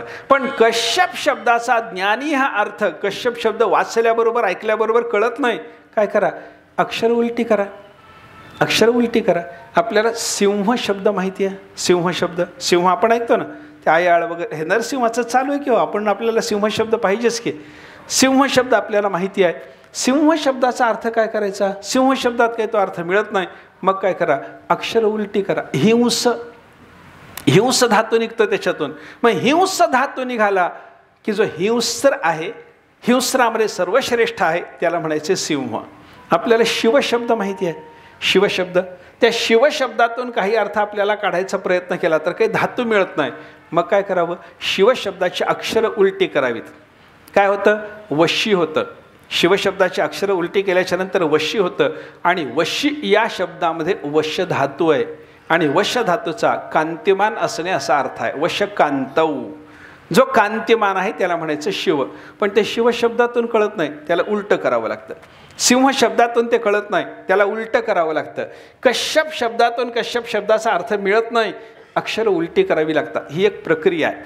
शब्दात असलेला धातू त्याच्यानुसार शब्दाचा विचार करणे ही एक प्रक्रिया. शब्दात असलेली अक्षरं उलटी करणे आणि त्याच्यातून अर्थाचं ग्रहण करणे ही दुसरी प्रक्रिया. आणि तिसरी प्रक्रिया अशी सांगितलेली आहे, शब्द पाहायचा, त्या शब्दाचा अर्थ करताना आपल्याला धातूवरून केलेला अर्थ समाधानकारक वाटत नसेल, अक्षरं उलटी करून अर्थ काही मिळत नसेल, तर मग तिसरा प्रकार असा करायला सांगितला आहे, त्या शब्दाच्या जातीचे दुसरे शब्द शोधा. ऐका, त्या शब्दाच्या जातीचे तसेच असलेले, तसेच घडलेले असे दुसरे शब्द शोधा, आणि त्या दुसऱ्या शब्दाचा जशा पद्धतीनं अर्थकोशानं केला आहे तशा पद्धतीनं या शब्दाचा अर्थ करण्याचा प्रयत्न करा. उदाहरणार्थ सांगतो आता आपल्याला, मला कथा शब्द सोडवायचा आहे. कथा शब्द सोडवायचा आहे, त्याच्यामध्ये कथ धातू आहे. कथ धातूचा सांगणे असा अर्थ आहे. काहीतरी सांगणे म्हणजे कथा. एवढ्यावर माझं समाधान होत नाही ना. नरसिंहपुराणाची कथा मला जर करायची असली तर काहीतरी सांगणे म्हणजे कथा, एवढा अर्थ घेऊन मी इथं येऊन जर बसलो, तुम्ही मला उठवून टाकाल, बोलू देणार नाही मला. मग कथा शब्दाचा समर्पक अर्थ कथ धातूतून मला जेव्हा मिळत नाही, मग मी काय करणार? थाक उलटं करून बघतो, जमत नाही. थाकमधूनही काही मला मिळत नाही, मग काय करा? कथा शब्दाच्या जातीचे दुसरे शब्द शोधून त्या शब्दाचा जसा अर्थ केला तसा कथा शब्दाचा अर्थ करण्याचा प्रयत्न करतो. मग कथा शब्दाच्या जातीचे शब्द कसे? सर्वथा, अन्यथा, यथा, तथा, तशी ही कथा. ऐके नाही, कथा शब्दाचा अर्थ घेण्याकरता मला हे इतके शब्द शोधता आले. यथा, तथा, सर्वथा, अन्यथा हे कथा शब्दाच्या जातीचे शब्द झाले. मग आता या शब्दांचा अर्थ विचारात घेताना कसा अर्थ विचारात घेतला ते कोशात मी पाहतो. मग कोशात काय लिहिले? यथा म्हणजे काय? येन प्रकारेण इति यथा, म्हणजे ज्या प्रकारे, असा यथा शब्दाचा अर्थ झाला. तथा म्हणजे काय? तेन प्रकारेण, असू दे. तथा म्हणजे काय? तेन प्रकारेण इति तथा, त्या प्रकारे, असा तथा शब्दाचा अर्थ झाला.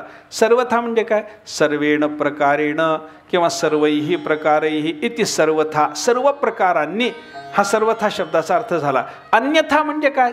अन्येन प्रकारेण इति अन्यथा, अन्य प्रकाराने, असा अन्यथा शब्दाचा झाला. म्हणजे प्रकाराने अन्य शब्द घ्यायचा आणि प्रकाराने त्याला लावायचं. हां, ज्या असं घ्यायचं आणि त्याला प्रकाराने. यथा म्हणजे काय? ज्या प्रकारे. तथा म्हणजे काय? त्या प्रकारे. सर्वथा म्हणजे काय? सर्व प्रकारांनी. आणि अन्यथा म्हणजे काय? अन्य प्रकाराने. असा अर्थ जसा केला की नाही तसा कथा शब्दाचा अर्थ काय करायचा? केन प्रकारेण इति कथा. कशा प्रकारे. कथा शब्दाचा अर्थ काय झाला? कशा प्रकारे. म्हणजे काय? कशा प्रकारे हा कथा शब्दाचा अर्थ लक्षात आला की मला त्याच्यातून असं चिंतन करता येतं. ऐका, परमात्म्याने हे सगळं जग निर्माण केलं हा सिद्धांत सांगितला की श्रोता लगेच विचारतो कशा प्रकारे. सांगितलेलं जे तात्विक चिंतन आहे त्या संबंधानं आलेला कशा प्रकारे हा जो प्रश्न आहे त्या प्रश्नाच्या समर्थनाकरता, त्या प्रश्नाच्या उत्तराकरता जे काही विस्तारानं बोलावं लागतं त्याचं नाव आहे कथा. त्याचं नाव आहे कथा. परमेश्वराने जग रचलं कशा प्रकारे. परमात्मा सत्य आहे कशा प्रकारे. परमात्मा चेतन आहे कशा प्रकारे. परमात्मा आनंद देणार आहे कशा प्रकारे. सांगा ना, हे सांगा. हे सांगा म्हणल्याच्या नंतर त्या प्रश्नाच्या उत्तराकरता कशा प्रकारे, या प्रश्नाच्या उत्तराकरता जे काही बोलावं लागतं त्याचं नाव आहे कथा. परमात्म्याच्या संबंधानं चिंतन करत असताना आपण पाहत आहोत ना, त्याला तो व्यापक आहे कशा प्रकारे. सांगा. तो अंतर्यामी आहे कशा प्रकारे. सांगा. तो सर्वश्रेष्ठ आत्मा आहे कशा प्रकारे. सांगा. आणि तो भगवान आहे म्हणजे सगळ्या सद्गुणांनी संपन्न आहे, ऐश्वर्य संपन्न आहे, हे षड्गुणैश्वर्य संपन्न आहे.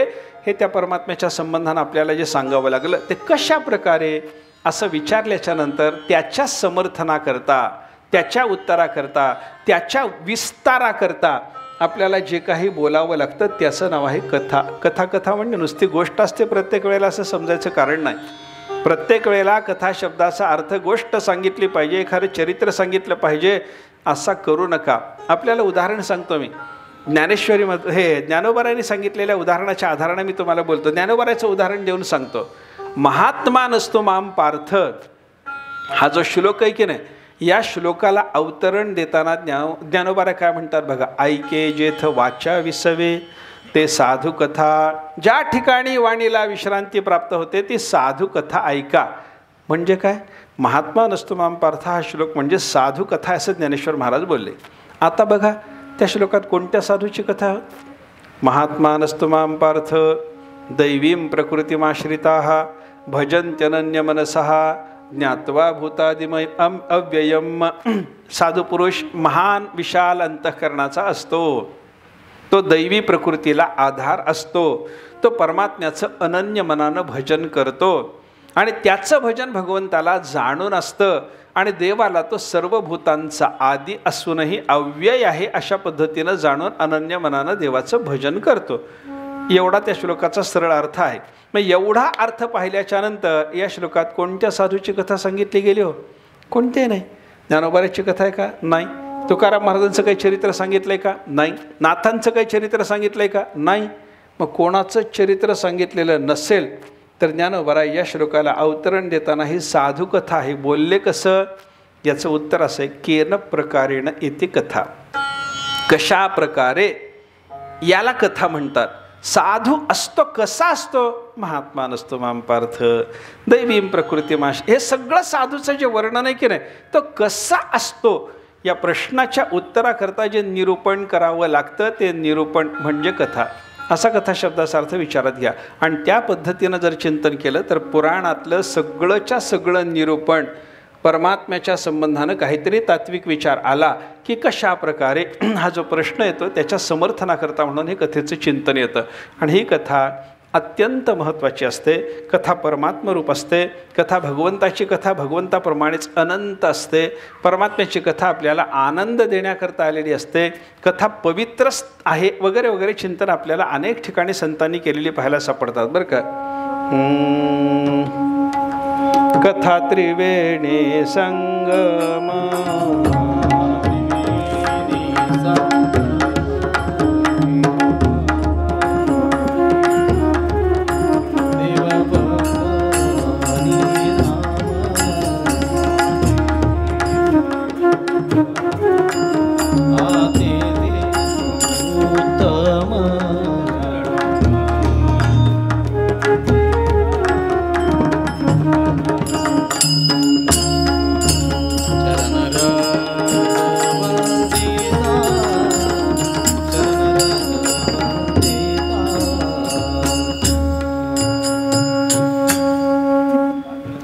त्रिवेणी संगम देवभक्त आणि नाम तेथीचे उत्तम चरणरज वंदिता. तुकाराम महाराजांनी कथेच्या संबंधाने केलेले हे सगळं वर्णन ऐका. देवाची कथा कशी आहे?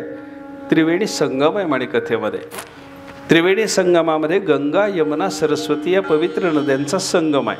ऐका, त्रिवेणी संगमामध्ये या तिन्ही, गंगा स्वतंत्र पवित्र आहे, यमुना स्वतंत्र पवित्र आहे, महत्त्वाची आहे, सरस्वती स्वतंत्र महत्त्वाची आहे, पण तिघीचा या तीनही पवित्र असलेल्या स्रोतांचा संगम जिथं प्रयागराजला झाला ते स्थान अतिमहत्त्वाचं मानलं जातं. स्वतंत्र पावित्र्य आहेच आहे, पण एका ठिकाणी तीन तीन पवित्र नद्या आल्यानंतर जे पावित्र्य निर्माण होतं ते अलौकिक आहे. हे जसं प्रयागराजेचं महत्त्व आहे तसं कथेमध्ये सुद्धा त्रिवेणी संगम आहे. कोणता त्रिवेणी संगम? देव, भक्त आणि नाम. कथेमध्ये काय काय येतं? देव आहे, भक्त आहे आणि नाम आहे देवाचं, आहे की नाही? देवाचं नामही कथेत आहे, देवही आहे आणि भक्तही आहे. बघा, त्रिवेणी संगमाचं जे रूपक तुकाराम महाराज कथेच्या संबंधानं करतात हे सांग रूपक आहे, निरंग नाही, सांग रूपक आहे. सांग म्हणजे संपूर्ण सादृश्य, संपूर्ण सादृश्य सांगावं लागतं. कथेत त्रिवेणी संगम सांगितला. त्रिवेणी संगमामध्ये गंगा यमुना सरस्वती, इथं देव भक्त नाम, तीन आल्या नद्या, तिन्ही पवित्र आहे. देवही पवित्र, भक्तही पवित्र, नामही पवित्र. बरोबर. गंगा यमुना सरस्वतीसारखं देवभक्त नामाचं चिंतन केलं. त्या त्रिवेणी संगमाकडे चला, तिथं गंगा आणि यमुना प्रकट आहेत, सरस्वती मात्र गुप्त आहे. सरस्वती गुप्त आहे. इथं कथेमध्ये या भक्ताची नदी प्रगट आहे, नामाची नदी प्रगट आहे, देवाची नदी गुप्त आहे. देवाची नदी गुप्त म्हणून सांगरूपक म्हणतो मी, बरं का. संपूर्ण सादृश्य दाखवता येतं आपल्याला. देवाची नदी गुप्त आहे आणि अशा तीन नद्या एका ठिकाणी आलेल्या असल्यामुळं कथास्थानाचं सुद्धा एवढं महत्त्व सांगितलं की त्या स्थानात भक्तांचे जे चरणरज उडलेले असतात, पडलेले असतात, त्याला जरी आपण वंदन केलं तर ते सुद्धा आपल्याकरता उत्तम असं परमार्थाचं साधन ठरतं म्हणे. असं कथेचं महत्त्व तुकाराम महाराजांनी वर्णन केलेलं आहे. ही कथेची महती लक्षात घ्या. आणि अशी ही महत्त्वाची कथा केन प्रकारेण असा देवाच्या संबंधानं प्रश्न निर्माण झाल्याच्या नंतर आपल्याला काहीतरी सांगण्याकरता येते, आपल्या केन प्रकारेनं या प्रश्नाचं उत्तर देण्याकरता येते. हे लक्षात घेतलं की कथेचं महत्त्व आपल्याला लक्षात घेता येतं. आता चला थोडंसं नरसिंह पुराणाच्या संबंधानं आपल्याला चिंतनाला लागलं पाहिजे. व्यासमहर्षींनी या पुराणाला मंगलाचरण करत असताना नेहमीच त्यांचं पुराणाचं मंगलाचरण केलं. नारायणं नमस्कृत्य नारायणं नमस्कृत्यं नरं चैव नरोत्तमं देवीं सरस्वतीं व्यासं ततो जयमुदीरये. नारायणं नमस्कृत्य नरं चैव नरोत्तमं. नारायणाला माझा नमस्कार, नारायणाला नमस्कार करून आणि नरोत्तम असलेल्या नरालाही नमस्कार करून. नरामध्ये उत्तम असलेले नर आणि नारायण या दोन्ही ऋषींना, कारण नर नारायण ऋषीच्या रूपानं बद्रिकाश्रमामध्ये भगवंताचं तप चालू आहे असं चिंतन आहे. तिथं नारायण ऋषी आहेत आणि नरही ऋषी आहेत आणि या नर नारायणाच्या जोडीनं ऋषी रूपानं परमात्मा त्या ठिकाणी राहतात. त्या दोघालाही माझा नमस्कार असो. कारण सगळ्या पुराणांची रचना व्यासमहर्षींनी जी केलेली आहे ती बद्रिकाश्रमामध्ये बसून केलेली आहे. मग ज्या स्थानात बसून आपण हे सगळेच्या सगळे ग्रंथ लिहायला लागलो त्या स्थानात असलेली जी महत्त्वाची देवता असेल त्या देवाला नमस्कार करणं काम आहे. मग नारायण रूपानं तिथं परमात्मा आहेत, नर ऋषीच्या रूपानं परमात्मा आहेत, म्हणून त्या दोघालाही नमस्कार. परमात्माच आहे हा, युगल रूपानं असलेला हा परमात्मा आहे. म्हणून नर नारायण या रूपानं पुढं भगवंताचं जे अवतरण झालं त्याच्यात अर्जुनाला आपण नर म्हणतो आणि श्रीकृष्ण परमात्म्याला नारायण म्हणतो. पण मुळामध्ये नरनारायण आहेत कुठं? बद्रिकाश्रमामध्ये. नारायण रूपात परमात्मा आहेत आणि नर रूपातही परमात्मा त्या ठिकाणी वर्तमान आहेत. त्यांचं तप चाललेलं आहे. परमात्मा तप करण्याकरताच नारायण तिथं गेलेले आहेत. भगवान महाविष्णूच आहेत हे, पण ऋषीचं रूप धारण करून तपस्या करण्याकरता हे तिथं गेलेले आहेत. त्यांना माझा नमस्कार असो. देवीं सरस्वतीं, सरस्वतीलाही माझा नमस्कार असो. व्यासम, हे व्यासाला नमस्कार करणारे म्हणजे व्यास नाहीत बरं का. हे नारायणम नरंचैव नरोत्तमम देवीं सरस्वतीं इथपर्यंतचं मंगलाचरण करणारे व्यास आहेत. आणि त्या मंगलाचरणाच्या पुढे व्यासांचं नाव जोडणारे हे सूत ऋषी किंवा शुकाचार्य आहेत असं चिंतन आपल्याला सांगितलं जातं. ततो जयम उदीरयेत. आणि या सर्वांना नमस्कार करून जय म्हणजे इतिहास सांगावा असा नियम आहे.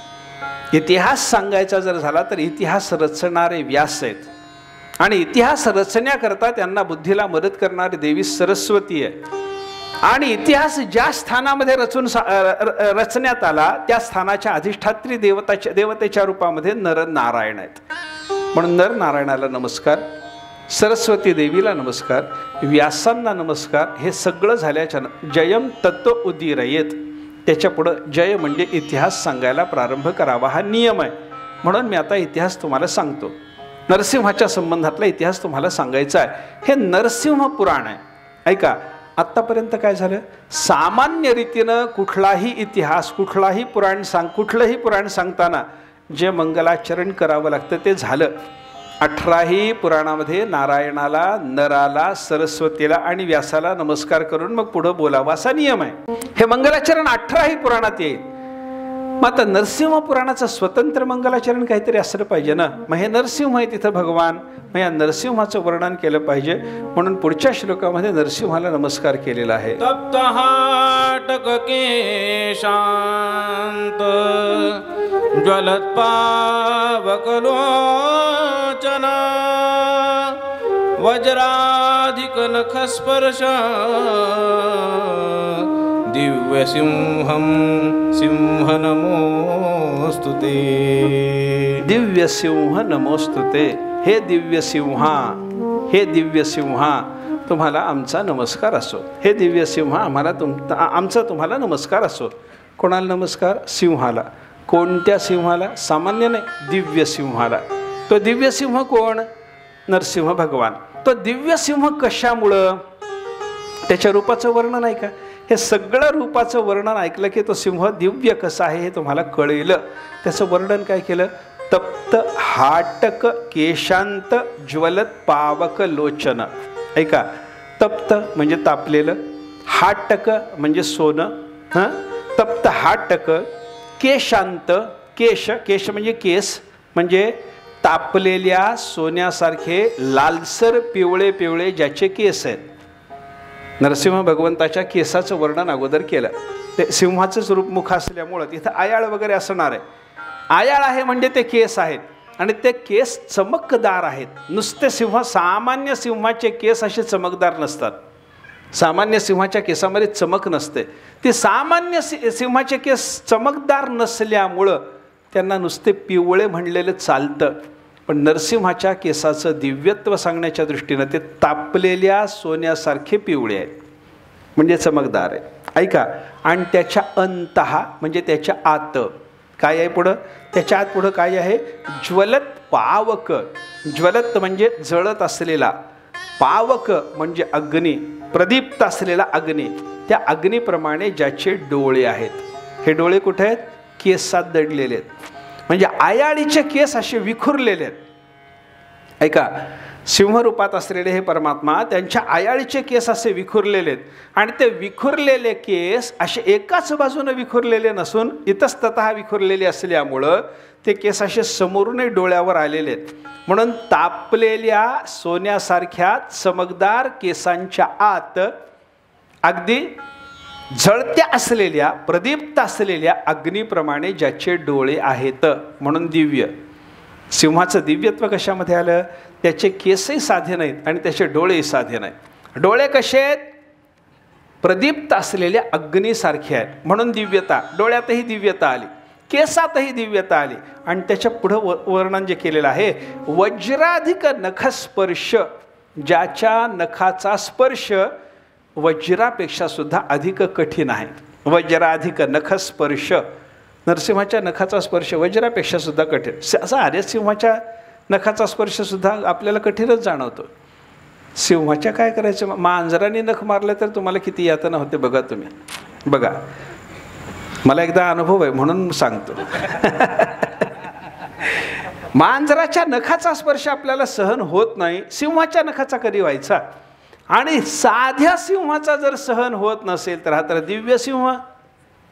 मग याचा नखस्पर्श कसा आहे? वज्राधिक नखस्पर्श, वज्रापेक्षा सुद्धा तीक्ष्ण असा ज्याच्या नखाचा स्पर्श आहे अशा त्या दिव्य सिंहाला आमचा नमस्कार असो, असं म्हणून त्या नरसिंहाला वंदन केलं. अजूनही नरसिंहाचं मंगलाचरण आहे, पण आता फार विस्तार नको. नरसिंहाचं नमन केलं. पहिल्यांदा सामान्य रीतीनं पुराणाला येणारं वंदन केलं, मंगल केलं. त्याच्यानंतर पुराण नरसिंहाचं असल्यामुळं नरसिंहाला वंदन करणारं अशा पद्धतीचं मंगल इथं केलं आणि त्याच्या पुढं कथा सांगायला सुरुवात झाली. ही कथा काय आहे?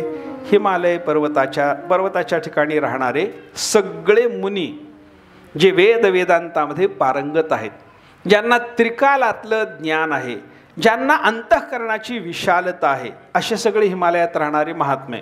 बरं का, हे सगळं ऐका, हे सगळं महात्म्यांचं वर्णन, ते महात्मे ज्या ज्या ठिकाणचे, हे सगळे एका ठिकाणी आले अशी कथा आहे.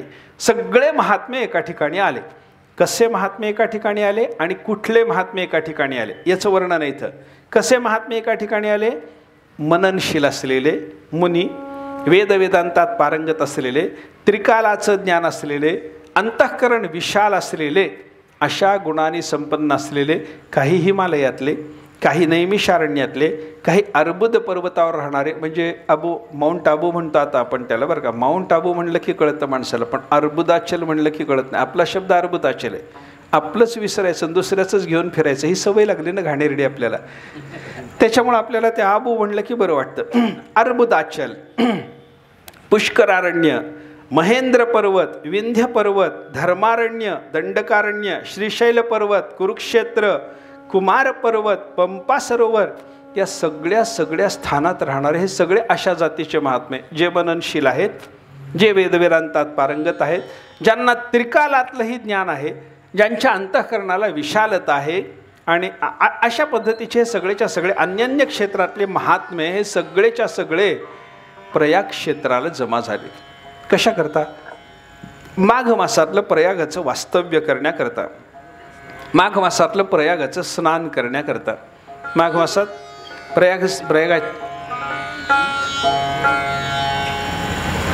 माघ मासात प्रयागात राहणंही महत्त्वाचं आहे. आणि माघ मासात प्रयागात त्रिवेणी संगमात स्नान करणं त्याचंही महत्त्व आहे. माघ मासामध्ये घडलं पाहिजे. आपण जसं पंढरपूरला कधीही गेलं तरी महत्त्वाचंच आहे, आषाढीला जाणं महत्त्वाचं.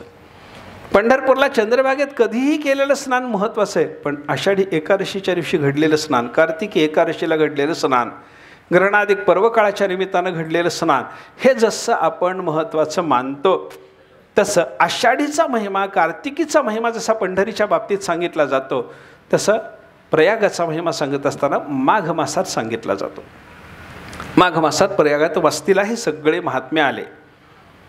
तिथं आल्याच्या नंतर यांनी काय केलं? तत्र स्नात्वा, तिथं तीर्थजलामध्ये स्नान केलं त्रिवेणी संगमामध्ये. यथा न्यायं कृत्वा कर्म जपादिकम, तिथं आले, त्रिवेणी संगमात स्नान केलं आणि तिथं जे काही करायला पाहिजे ते सगळं साधन त्यांनी केलं. जप जाप्य जे काही करायचं असेल ते केलं. नत्वात्तु माधवम देवम, आणि तिथला मग बिंदू माधव त्याचं दर्शन घेतलं. त्याच्यानंतर पितृतर्पणं कृत्वा, पितरांचं तर्पण केलं. दृष्ट्वा तत्र भरद्वाजम, आणि तिथं गंगेच्या पैल तीराला असलेले जे भरद्वाज मुनी, त्यांच्या दर्शनाकरता हे सगळे लोक गेले. अगोदर त्रिवेणी संगमाच्या स्थानाला जाऊन त्या ठिकाणी सगळा धर्मविधी करून मग पैल तीराला असणारे भरद्वाज मुनी त्यांच्या दर्शनाकरता ही सगळी मंडळी आली. तिथे आल्याच्या नंतर भरद्वाजांना सर्वांनी नमस्कार केल्यावर भरद्वाजाने हे सर्वांचा यथोचित सत्कार केला. सर्वांना बसवलं, आसनं वगैरे दिली, सर्वांना बसवलं, या बसा झालं, नमस्कार वगैरे झाला. आणि हे सगळं झाल्याच्या नंतर ते सगळेच्या सगळे महात्मे कृष्णाश्रिता कथा सर्वे परस्परम अथाब्रुवन, या सगळ्यांनी काय केलं? भगवान श्रीकृष्ण परमात्म्याच्या दिव्य कथा एकमेकाला सांगायला सुरुवात केली. जमलेले सगळे महात्मे भरद्वाजाने त्यांचा सन्मान करून तिथं सर्वांना शांत बसवल्याच्या नंतर, प्रत्येकजण कृष्णकथेचा प्रेमी आहे आणि त्याच्यामुळे प्रत्येकानं कथा सांगायला सुरुवात केली. हा काही सांगतो, तो काय सांगतो, तो काय सांगतो, तो काय सांगतो. एकाने सांगावं, बाकीच्या जमलेल्या महात्म्यांनी ऐकावं, असा प्रकार त्या ठिकाणी चालू झाला. हे सगळे असे भगवंताची कथा गात असताना त्यांची कथा, सगळ्यांची तिथं जमलेल्या महात्म्यांची कथा जवळजवळ संपत आली. सगळ्या महात्म्याचं बोलणं जवळजवळ झालं आणि या सगळ्या महात्म्यांचं बोलणं जवळजवळ संपत आलेलं असताना कथांतेषु, त्या कथेचा अंत होत असताना त्यांच्यामध्ये सूत आले, सूत ऋषी आले. सूत ऋषी सगळ्या पुराणाचे ज्ञाता आहेत. ऐका, जमलेल्या बाकीच्या ऋषींना एखाद्या पुराणाचं ज्ञान असेल, जमलेल्या बाकीच्या ऋषींना भगवंताच्या चरित्रातल्या काही प्रसंगाचं ज्ञान असेल, पण सूत मात्र असे आहेत की ते 18ही पुराणाचे ज्ञाता आहेत. 18ही पुराणाचं ज्ञान त्यांना असल्यामुळं परमात्म्याची सगळ्या अवतारातली सगळी चरित्र त्यांच्या बुद्धीसमोर कायम उपस्थित आहेत. हा सूताचा अधिकार आहे.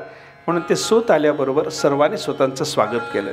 यामुळे सूता या, सर्वांनी सूतानं बसवलं आणि निवांत सूतमनी बसल्याच्या नंतर सर्वांनी भरद्वाजांना सांगितलं, म्हणे महाराज, आमच्या सगळ्यात तुम्ही मोठे आहात.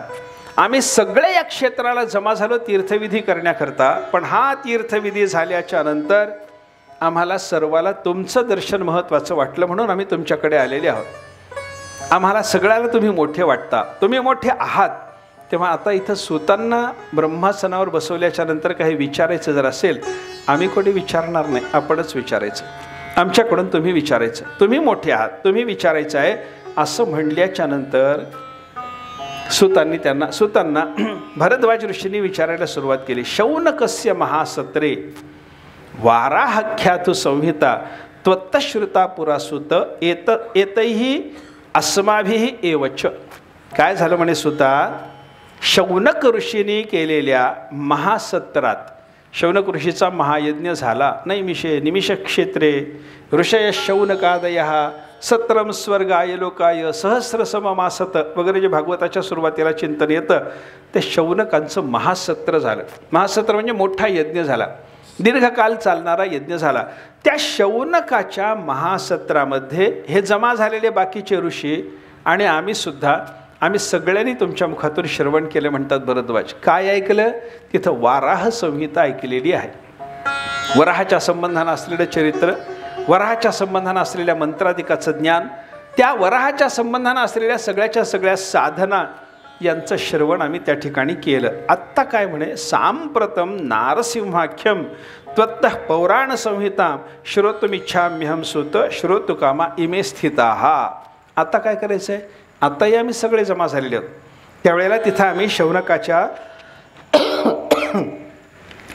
महासत्राला आम्ही सगळे जमा झालो होतो आणि त्या ठिकाणी जमा झालेल्या आम्हा सर्वांना तुमच्या मुखातून वाराह संहिता जशी ऐकायला मिळाली, आत्ताही आम्ही या ठिकाणी हे सगळे जमा झालो. माघ पर्व काळाच्या निमित्तानं आम्ही सगळे इथं जमा झालेले आहोत. आताही आम्हाला ऐकायची इच्छा. आता काय ऐकू इच्छिता? नरसिंह पुराण ऐकायची इच्छा आहे म्हणून हे भारद्वाजांनी विचारलं. भारद्वाजांनी असं विचारल्याच्या नंतर त्यांनी सांगितलं, ठीक आहे, सांगतो म्हण, नरसिंहाच्या संबंधातलं पुराण तुम्हाला सांगतो. पण ते पुराण सांगत असताना ऐका, तुम्हाला कशा पद्धतीनं श्रवणाची इच्छा आहे ते तुम्ही जर माझ्यासमोर व्यक्त केलं तर ते पुराण तशा पद्धतीनं मला तुमच्यासमोर मांडता येतं. म्हणजे सांगायचं पुराणच, ते नरसिंहाचंच, पण ते नरसिंहाचं पुराण सांगत असताना तुम्हाला ज्या पद्धतीनं ऐकायची इच्छा आहे त्या पद्धतीनं तुम्ही विचारलेल्या प्रश्नानुसार त्या प्रश्नाची उत्तरं देत देत मी तुम्हाला हे नरसिंह पुराण सांगणार आहे. कसं सांगाल? तुम्ही प्रश्न विचारा, मग मला सांगता येतं म्हणे. मग काय सांगितलं त्याने? ऋषींनी मग प्रश्न विचारायला सुरुवात केली. कुत एतत् समुत्पन्नम. भारद्वाज विचारायला लागले, सुता आम्हाला तुम्ही सांगा, हे सगळंच्या सगळं जग कोणापासून झालं? केन वा परिपाल्यते. हे सगळं जग कोणाकडून परिपालित होतं, रक्षित होतं, कोणाच्या ठिकाणी लयाला जातं? याचं प्रमाण काय आहे? नरसिंहदेव कशाने संतुष्ट होतो? कोणती कर्म त्याच्या संतोषाकरता करावी लागतात? हे सगळं तुम्ही आम्हाला कृपा करून सांगा, अशी विनंती भारद्वाजाने सूतांना केल्याच्या नंतर सूताने सांगितलं, छान आहे म्हणे, तुम्ही विचारलेले प्रश्न चांगले आहेत, प्रश्न विचारता आला पाहिजे बरं का. ज्ञानोबारायांनी अर्जुनाचं कौतुक केले पहा. म्हणे प्रश्न हो भला जाणसी करू. अर्जुना, प्रश्न कसा विचारावा तुला चांगलं कळतं. प्रश्न विचारणे कला आहे. कोणालाही प्रश्न विचारता येईल असं म्हणता येत नाही. कसं आहे बघा, त्या प्रश्नाच्या आणि उत्तराच्या संबंधात अनेक चिंतन आहेत. काही वेळेला कसं असतं, अनेक प्रश्न असतात पण उत्तर एकच असतं. सगळ्या प्रश्नाचं उत्तर एकच असतं. माणूस बुद्धिमान आहे कशामुळं? विचारा ना. माणूस बुद्धिमान आहे कशामुळं? माणूस अज्ञानी आहे कशामुळं? माणूस श्रीमंत आहे कशामुळं? मनुष्य दरिद्री आहे कशामुळं? या सगळ्या प्रश्नाचं उत्तर एकच, कर्मामुळं. बरोबर. ही विचित्र सृष्टी सगळीच्या सगळी सुरक्षित राहते, हा काय प्रकार आहे? समुद्र आपली रेखा ओलांडीत नाही, हा काय प्रकार आहे? पर्वत आपली जागा सोडित नाही, हा काय प्रकार आहे?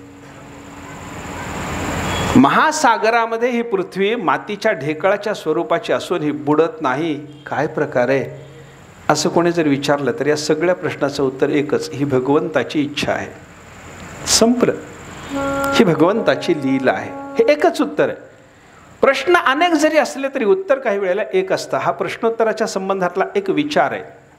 आपल्याकडे नेहमी साधं उदाहरण सांगतात ना, आता ते कोणी सांगत नाही, जुने लोक सांगत होते. पाने का सडली, घोडा का आडला, भाकर का करपली. 3 प्रश्नाचं एकच उत्तर, न फिरवल्यामुळे. विड्याची पानं काय करता, पानाचं व्यसन असलेल्या माणसानं हौदात आणून टाकलेली असतात. ते हौदही राहिले नाहीत आता ते बॅरल झाले. आता काय कुठलं काय, काही नाही. ते हौदात टाकलेली पानं का सडली, न फिरवल्यामुळे. त्या पानाला असं फिरवत राहावं लागतं, नाहीतर ती सडतात. तव्यावर टाकलेली भाकर का करपली, न फिरवल्यामुळे. एखाद्या घोडेवाल्याच्याकडे असलेला घोडा एखाद्या वेळेला त्यानं बाहेर काढला तर तो आडतो, का आडला, त्याला न फिरवल्यामुळे. चालायची सवयच ठेवली नाही ना त्याला. घोडा का आडला, पाने का सडली आणि भाकर का करपली, एकच उत्तर, न फिरवल्यामुळे. तसं आत्ता मी विचारलेल्या प्रश्नाचं एकच उत्तर, कर्मामुळे, भगवंताच्या इच्छेमुळे, देवाची ही लीला. अशी काही प्रश्नोत्तर आपल्याला पाहायला सापडतात. काही वेळेला कसं असतं, एखादं वाक्य उच्चारतो एखादा विद्वान आणि त्या उच्चारलेल्या वाक्यामध्ये योग्यता दिसत नाही. योग्यता दिसत नाही म्हणजे वाक्यात उच्चारलेल्या शब्दात परस्परात संबंध होऊन काही अर्थ निर्माण व्हावं असं काही दिसत नाही. आपल्याला उदाहरण सांगतो तुम्हाला. वन्यना सिंचती, अग्नीने सडा घालतो. हे वाक्य उच्चारलं. वन्यना अग्नीने, तृतीय विभक्ती बरोबर लागली. सिंचती क्रियापद बरोबर आहे. व्याकरणाच्या दृष्टीनं काही दोष नाही. पण मला सांगा, पाण्याने सडा घालायचा असतो का अग्नीने सडा घालायचा असतो? मग अग्नीने सडा घालतो हे वाक्य उच्चारल्याच्या नंतर व्याकरण त्या वाक्याला बरोबर म्हणत असेल, आपलं डोकं स्वीकारत नाही. मग आपल्या डोक्याने ते स्वीकारलं जर नसेल तर मग त्याची संगती लावण्याकरता आपल्याला काय करावं लागतं? संगत तरी लावावी लागते, लावून घ्यावी लागते. नाहीतरी चूक आहे म्हणून बाजूला तरी ठेवावं लागतं, आहे ना. तशा पद्धतीनं त्या भोजराजा कालिदासाच्या समस्येमध्ये, हे प्रश्नोत्तराच्या संबंधात मला बोलायचं आहे. भोजराजाच्या दरबारामध्ये कालिदास वगैरे असताना भोजराजाने एक समस्या, तर रोज एक समस्या काहीतरी उपस्थित करायचं आणि मग ते सगळी विद्वान मंडळी त्या समस्येचं समाधान बोलायचे. भोजराजानं एका दिवशी समस्या मांडली, तक्रम शक्रस्य दुर्लभम. काय? तक्रम म्हणजे ताक, शक्रस्य म्हणजे इंद्राचा, आणि दुर्लभम म्हणजे दुर्लभ आहे. ताक इंद्राचा दुर्लभ आहे. बरोबर आहे का? व्याकरणात हे वाक्य बरोबर आहे. ताक इंद्राला दुर्लभ आहे चालेल, पण ताक इंद्राचा दुर्लभ आहे हे वाक्य बरोबर नाही ना. मग काय करा, हे वाक्य बाजूला ठेवायचं. अरे बाजूला ठेवायचं असलं तर तो भोजराजा म्हणतो समस्यापूर्ती होत नाही. समस्यापूर्ती करा, बाजूला ठेवायचं नाही हे वाक्य. हे कसं बरोबर आहे हे सांगा. मग हे कसं बरोबर आहे हे सांगायचं. या बाकीच्या सगळ्या विद्वानाला विचारलं, ते म्हणतात आम्हाला काही कळत नाही, वाक्य बरोबर नाही, व्याकरणात बसत नाही, शब्दामध्ये तशी योग्यता नाही, अर्थ देण्याची योग्यता नाही. मग कालिदासाला विचारलं शेवटी, कालिदासा तुम्ही काय सांगता? सांगतो म्हणे. हे काय आहे? हे 3 प्रश्नाचं 3 शब्दातून दिलेलं हे उत्तर आहे. कोणते कोणते प्रश्न, हे कसं उत्तर आहे त्यांनी सांगितलं. भोजनांते च किं पेयम, जयंतः कस्य वै सुतः, विष्णोः पदम कथम प्रोक्तम. या 3 प्रश्नाची ही उत्तरं. तक्रम शक्रस्य दुर्लभम. काय काय सांगितलं? तक्रम म्हणजे ताक, हे एका प्रश्नाचं उत्तर आहे. शक्रस्य म्हणजे इंद्राचा, हे दुसऱ्या प्रश्नाचं उत्तर आहे. आणि दुर्लभम म्हणजे दुर्लभ आहे, हे तिसऱ्या प्रश्नाचं उत्तर आहे. आता प्रश्न ऐका. पहिल्या प्रश्नाचं उत्तर काय? तक्रम म्हणजे ताक, हे पहिल्या प्रश्नाचं उत्तर आहे. पहिला प्रश्न कोणता? भोजनांते च किं पेयम, जेवण झाल्यावर माणसाने काय प्यावं? सांगा की, तुम्हीच सांगा की, काय प्यावं? तक्रम, पहिला शब्द त्याच्याकरता आलाय म्हणे. बर, जयंत नावाचा एक देव, हा कोणत्या देवाचा मुलगा आहे? शक्रस्य, तो इंद्राचा मुलगा आहे. आणि दुर्लभ हे जे उत्तर आहे ते कोणाच्या बद्दल, कोणत्या प्रश्नाचं उत्तर आहे? ते तिसरा प्रश्न त्याच्याकरता मांडला. विष्णू पदम कथम प्रोक्तम, भगवंताचे चरण कसे म्हणून सांगितले? दुर्लभम. जेवणाच्या शेवटी काय प्यावं? ताक. जयंत कोणाचा मुलगा? इंद्राचा. आणि भगवान महाविष्णूचे चरण कमल कसे म्हणून सांगितले? तर दुर्लभ. आता तक्रम, शक्रस्य, दुर्लभम, चूक का बरोबर सांगा? बरोबर आहे. हे बरोबर कधी ठरलं? हे उत्तर आहे आणि या उत्तराच्या मागं हे नेमके प्रश्न आहेत ते उभे करून द्यावे लागतात. म्हणजे प्रश्न विचारल्यावर उत्तर देणं हा प्रकार वेगळा आहे आणि उत्तर सांगितल्यावर प्रश्नाची कल्पना करून सांगणं, याच्यातलं चातुर्य विलक्षण आहे, विलक्षण आहे. जुन्या लोकांना हेही करावं लागत होतं. आपल्याकडं हे सगळे प्रकार आहेत. साहित्यात जसे आहेत तसे पुराणातही आहेत. पुराणातही आपल्याला हे सगळे प्रकार पाहायला सापडतात. अनेक प्रश्न उत्तर एक, पुराणातही आहे. अनेक प्रश्न उत्तर एक. बघा तुम्ही, विष्णू सहस्रनामाच्या सुरुवातीला आलं पहा, जगामध्ये दैवत कोणतं? किमेकम दैवतम लोके किं वाप्येकम परायणम स्तुवंतः कम कमर्चंतः प्राप्नुयुर्मानवा शुभम. एक दैवत जगामध्ये महत्वाचं असलेलं कोणतं? सगळ्या जगाला आधार कोण? काय उत्तर बदललं? उत्तर बदलत नाही. एक दैवत कोणतं? नारायण. सगळ्या जगाला आधार कोण? नारायण. कोणाचं स्तवन केल्याच्या योगानं आणि कोणाची पूजा केल्याच्या योगानं मनुष्याला सगळी चांगली फलं प्राप्त होतात? नारायण आहे ना. सगळे प्रश्न आहेत. सगळ्यात धर्म, सगळ्या धर्मामध्ये सर्वश्रेष्ठ धर्म कोणता? नारायणाचं नामस्मरण. कोणता जप करून मनुष्याला जन्मसंसार बंधनातून मुक्त होता येतं? नारायण जप. सगळं एकच, प्रश्न अनेक, उत्तर एक. अशा पद्धतीची स्थिती आपल्याला पुराणामध्ये सुद्धा पाहायला सापडते. मला काय हे बाकीचे सगळे प्रकार सांगण्यामध्ये माझं तात्पर्य नाही. प्रश्न विचारणं आणि त्या प्रश्नाच्या उत्तरातून काहीतरी तत्व सिद्ध करून देणं, हा भाग महत्त्वाचा आहे. आणि विचारायचा जो प्रश्न आहे तो सुद्धा सामान्य नसून, ऐका, शुकाचार्याच्या समोर राजा परीक्षित जेव्हा प्रश्न मांडतो तेव्हा शुकाचार्य त्याच्या प्रश्नाचं कौतुक करतात. वर्यानेशते प्रश्नः कृतो लोकहित नृप आत्मविद संमतः पुंसां श्रोतव्या ऋषयः परः. वर्यानेशते प्रश्नः, राजा तुझा प्रश्न चांगला आहे, सर्वश्रेष्ठ आहे. कृत लोकहित नृप, हे राजा तू केलेला हा प्रश्न म्हणजे लोकाच्या कल्याणाकरता, सगळ्या जगाच्या कल्याणाकरता तुझा प्रश्न उपयोगी पडणार आहे. म्हणजे काय? प्रश्न असा, समोरच्या माणसाने त्या प्रश्नाचं कौतुक करावं. काही वेळेला कसं होतं बघा, समोरची माणसं असा प्रश्न विचारून ठेवतात की वक्त्याचा रसभंगच होतो. जे चालू आहे त्या प्रकरणाच्या संबंधाने त्याला विस्मरण व्हावं, चिडचिड व्हावी, त्याला काही सुचू नये असे प्रश्न विचारणारे लोक असतात. नाही असं नाही. मी ह्याला लौकिकातलं नाही, पुराणातलंच उदाहरण देतो. भागवत चालू, शुकाचार्य भागवत सांगायला लागले. भागवत सांगता सांगता शुकाचार्यांनी रासलीलेचा प्रसंग सांगायला सुरुवात केली. रासलीलेच्या निमित्तानं अश्विन पौर्णिमेच्या रात्री वृंदावनात उभं राहून भगवान श्रीकृष्ण परमात्म्यांनी वेणुवादन सुरू केलं. आणि ते वेणुवादन देवाचं चालू असताना जी गवळण जे काम करीत होती ते काम टाकून देवाकडे धावत निघाली. तिथं जी कामं टाकून गोपिका निघाल्या होत्या त्याची जी वर्णन केली त्याचं एकत्रीकरण करून वर्गीकरणाने चिंतन करताना श्रीधराचार्यासारखे टीकाकार आपल्याला सांगतात, कोणी धर्म सोडून निघाली, कोणी अर्थ सोडून निघाली, कोणी काम सोडून निघाली, कोणी मोक्ष सोडून निघाली. कसं झालं होतं? एखादी गवळण सासू सासऱ्याची सेवा करीत होती.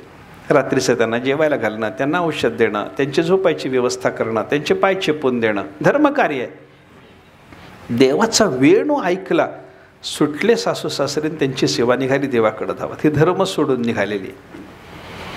एखादी गवळण काय करते, दूध तापवते, त्याला विरजण लावते, विरजून तयार झालेलं जे दूध आहे त्याच्यावरची साय काढून घेते, त्याला विरजण लावते, ही सगळी दुधाची व्यवस्था करते. वेणूचा नाद ऐकू आला की हे काम सुटलं आणि ते धावत निघाले, अर्थ सोडून निघाली. एखादी गवळण पती सेवा करते, आपल्या मुलाबाळांची सेवा करते. ती पती सेवा करणारी, पतीच्या सेवेत प्रस्तुत होण्याकरता म्हणून नटणं थटणं जिचं चालू आहे, अशी ती गवळण देवाचा वेणूनाद ऐकल्याबरोबर ते नटायचं सोडते, पती सेवा सोडते, धावत देवाकडे निघते. ही काम सोडून निघाली. आणि एखादी गवळण आता रात्रीची वेळ झाली, सगळी कामं झालेली आहेत, आपल्याला झोपायचं आहे, झोपायच्या आधी भगवान श्रीकृष्ण परमात्म्याचं आपण चिंतन करावं म्हणून डोळे मिटून देवाच्या ध्यानाला लागलेली होती. आणि ती देवाच्या ध्यानात असताना कानावर वेणूचा नाद पडला, ध्यान सोडलं आणि धावत निघाली. ती मोक्ष सोडून निघाली. धर्म, अर्थ, काम, मोक्ष चारही पुरुषार्थ टाकून देवाच्या भेटीला जावं, याला काय म्हणतात, सकळही तुम्ही भागे एकी सवा. या सगळ्या गवळणीला बाजूला सरायचं आणि देवाला भेटायला जायचं. चालू झाला. त्याच्यात काय झालं, सगळ्या गवळणी गेल्या आणि काही गवळणींना त्यांच्या घरच्या पुरुषांनी अडवलं. असं वर्णन आहे भागवतात, ते चिंतन. घरच्या पुरुषांनी अडवलं. आणि पुरुषांनी जिला अडवलं ती गवळण काय करते, तिला देवाकडे जाण्याची उत्कंठा आणि त्वरा असल्यामुळं ती म्हणते, तुम्हाला अडवतोस ना, या देहाला अडवतोस ना, या देहावर तुझी सत्ता आहे ना, घे ठेवून तुझा तो देह. असं म्हणून ती भगवंताला भेटण्याकरता देहत्याग करून गेली. आणि जी गवळण देहत्याग करून जाते तिच्या संबंधाने शुकाचार्याने शब्दप्रयोग केला, तिला विदेह मोक्ष प्राप्त झाला. कारण देवाला भेटणं म्हणजे मोक्षच आहे. तिला विदेह मोक्ष मिळाला. आणि विदेह मोक्ष मिळाला, जी गवळण देहत्याग करून भगवंताच्या दर्शनाला गेली त्या गवळणीला विदेह मोक्ष मिळाला. हे शुकाचार्याचे शब्द ऐकल्याबरोबर सगळे ऐकायला बसलेले ऋषीमुनी विचलित झाले ना, अशी कशी विदेहमुक्त होते? विदेहमोक्ष मिळायचा तर प्रारब्ध संपायला नको का? प्रारब्ध संपल्याच्या शिवाय विदेहमोक्ष कसा मिळतो? या गवळणीला ज्ञान झालं होतं का? ज्ञानाच्या नंतर प्रारब्धक्षय होईपर्यंत विदेहमोक्षाकरता वाट पाहावी लागते. तसे तावदेव चिरम यावन नविमोक्षे अथ संपत्से. परमात्म्याचा स्वरूप साक्षात्कार झाल्याच्या नंतर महात्मा जीवनमुक्त जरी झाला तरी त्याला विदेह मोक्षाकरता जोपर्यंत प्रारब्ध संपत नाही तोपर्यंत वाट पाहावी लागते. गवळणीचं प्रारब्ध संपलं का? काय बोलतात शुकाचार्य? सगळ्यांना शंका आली, सगळे विचलित झाले, इकडं तिकडं बघायला लागले. हा त्याला होतं काय रे, हा त्याला म्हणतो कसं चाललंय, हे बरोबर आहे का, हे बोलतात ते बरोबर आहे का, असं यांनी सांगावं का, आम्ही यांना मोठं म्हणून बसवलं की यांनी असं बोलावं का? कुजबूज सुरू झाली. शुकाचार्यासारखा महात्मा त्याला भीक घालत नाही त्या कुजबुजीला. ते म्हणतात चालू द्या, तुम्ही माझे मुख्य श्रोता नाहीच आहेत, तुमच्याकरता मी बोलतच नाही, तुम्ही अनुषंगानं ऐकायला आलेले आहात. मुख्य माझा श्रोता परीक्षित आहे, तो विचलित झाला तर बघतो, नाहीतर मला काही विचार, तुमचा बाकीच्या लोकांचा विचार करायचं कारण नाही. शांत प्रवचन शुकाचार्यांचं चालू आहे, पण हे सगळे बाकीचे अशांत झालेले ते शुकाचार्याला शांत कसे राहू देतील? याने त्या परीक्षितीला उचकवलं. काय परीक्षिती, पटते का तुला?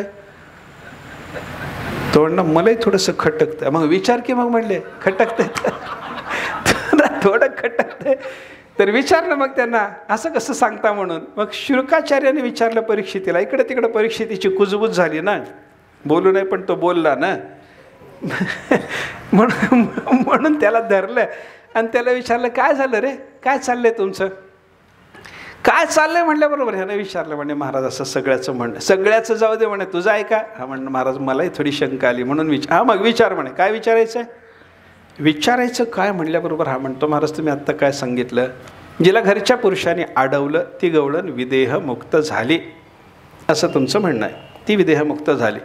विदेहमुक्त झाली कसं बरोबर आहे? शुकाचार्य म्हणाले काय बिघडलं कुठं? विदेहमुक्त झाली, बिघडलं कुठं? मी बोललो त्याच्यात चूक काय सांग ना.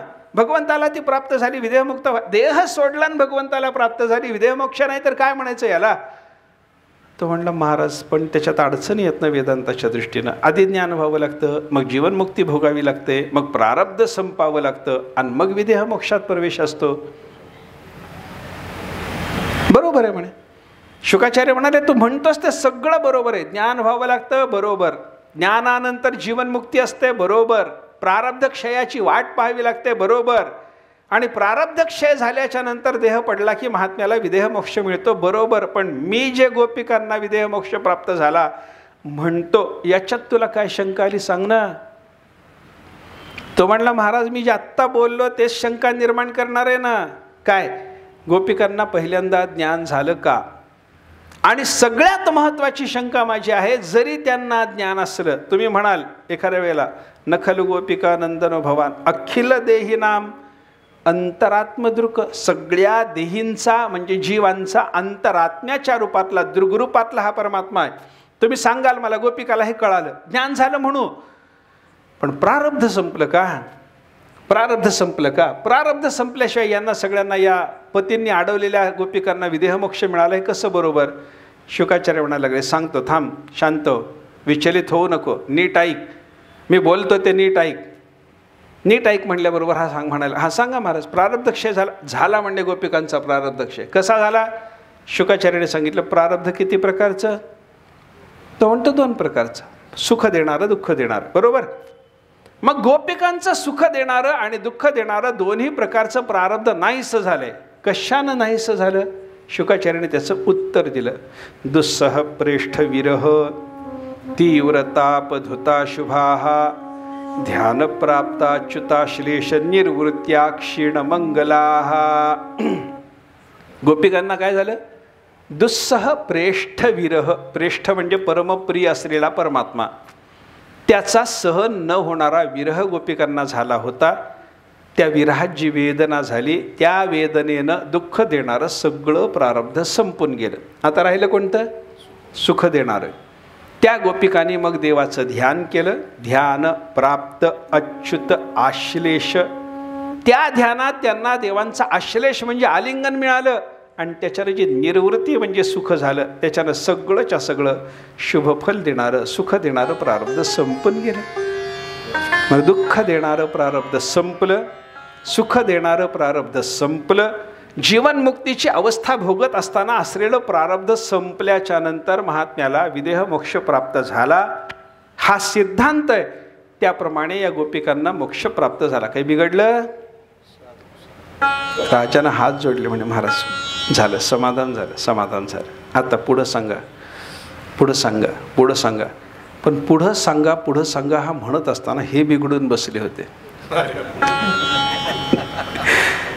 हे म्हणाले, काय चाललंय काय म्हणे, तुला काय सांगत होतो मी परीक्षिते, आत्तापर्यंतची तू देवाची चरित्र ऐकली नाहीस का? अरे जन्मभर शिव्या घालणारा शिशुपाल मुक्त होतो, जन्मभर शिव्या घालून शिशुपालाला जर विदेहमोक्ष प्राप्त होतो, तर कायम भक्तीत असलेल्या गोपिका मुक्त झाल्या, तुला शंका कशी आली म्हणे?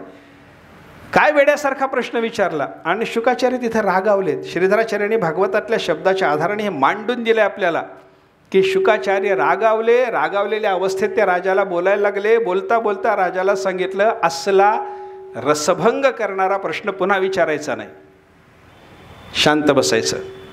पटलं जर नसेल तर नंतर कथा संपल्यानंतर विचारतो, पण आत्ता चालू कथेमध्ये रसभंग होईल असा प्रश्न विचारायचा नसतो. म्हणजे मला काय सांगायचं आहे, रसभंग होणाराही प्रश्न विचारला जातो आणि कौतुक करून घेणाराही प्रश्न विचारला जातो.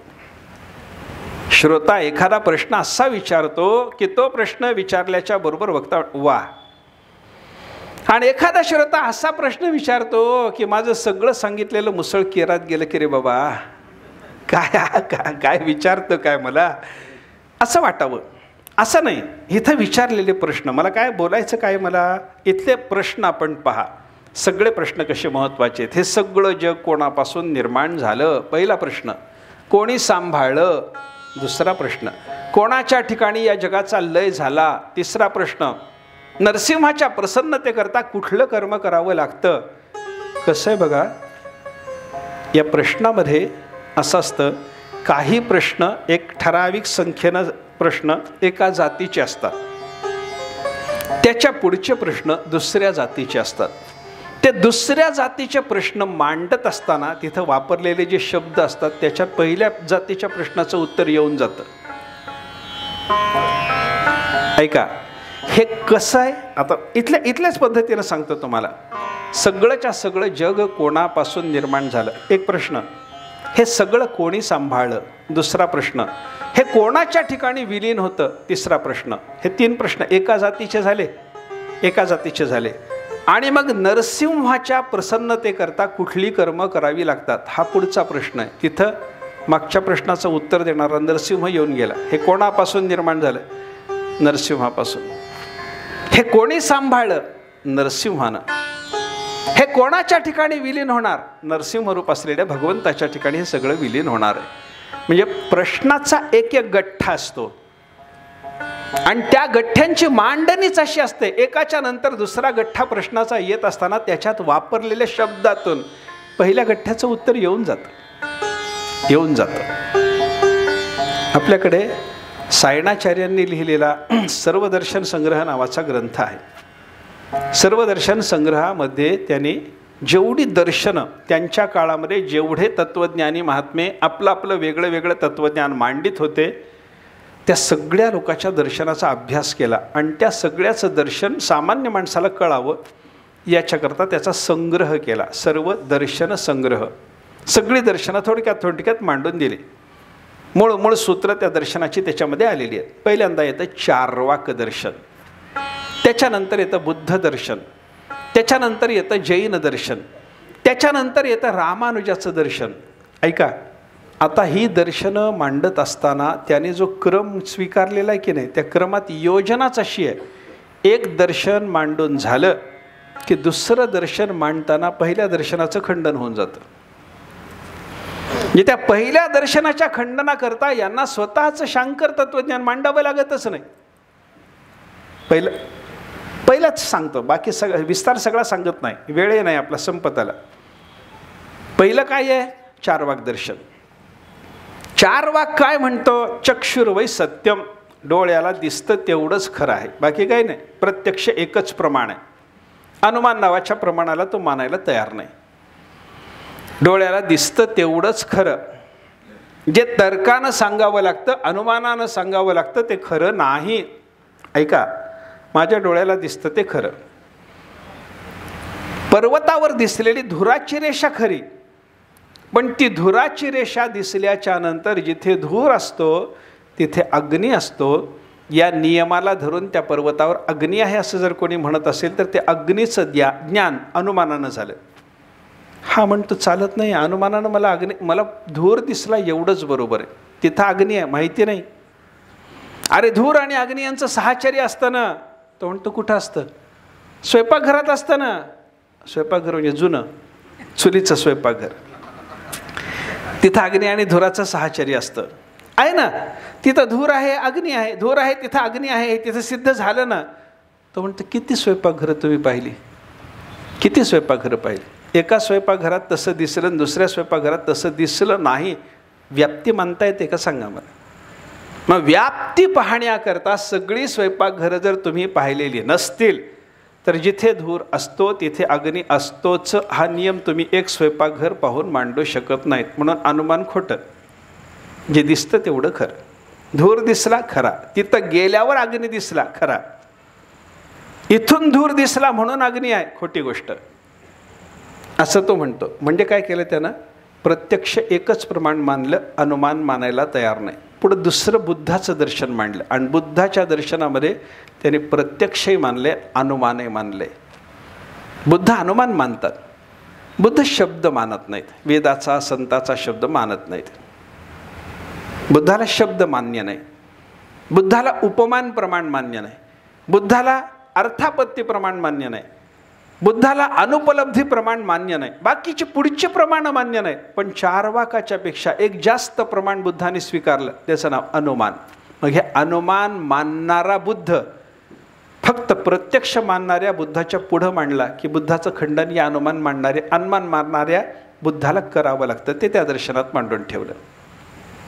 म्हणजे काय झालं, एक दर्शन मांडून झाल्याच्या नंतर त्या दर्शनाचं खंडनाचं उत्तर लगेच दुसऱ्या दर्शनात जसं येऊन गेलं तसा हा प्रश्नाचा प्रकार असतो. एक प्रश्नाचा गठ्ठा, त्या संबंधात दिलं जाणारं जे उत्तर ते दुसरा प्रश्नाचा गठ्ठा मांडताना येऊन गेलं. कोणी निर्माण केलं, कोणी सांभाळलं, कोणाच्या ठिकाणी हे सगळंच्या सगळं जगत विलीन होणार. पुढचा प्रश्न मांडला,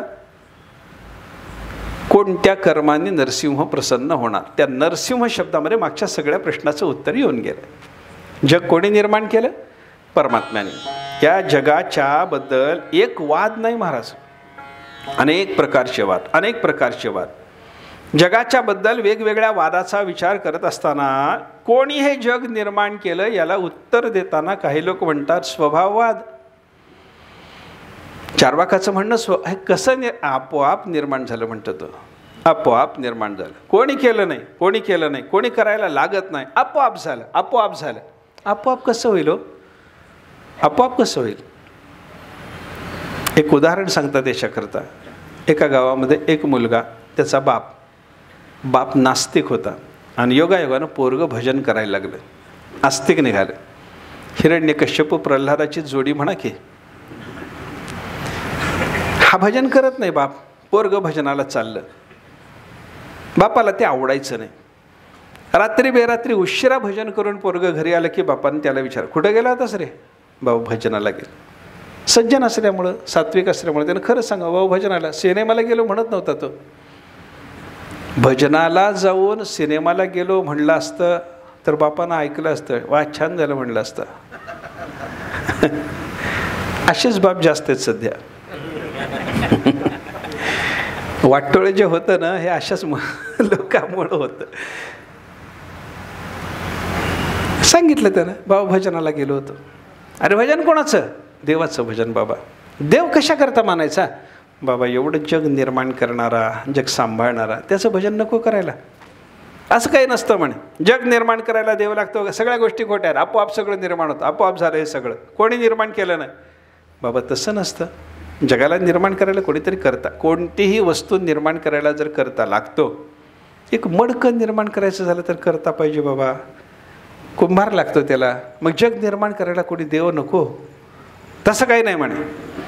बाप असं जेव्हा बोलला तेव्हा पोरानं सांगितलं, ठीक आहे बाबा, तुमचं म्हणणं सध्यापुरतं बाजूला ठेव म्हणे, माझं म्हणणं बाजूला ठेव, 4 दिवस जाऊ द्या म्हणे, बघू आपण काय होतं ते. 4-8 दिवस जाऊ दिले पोरानं आणि एक सुंदर चित्र तयार केलं. ते तयार केलेलं चित्र बापाच्या टेबलवर ठेवलं.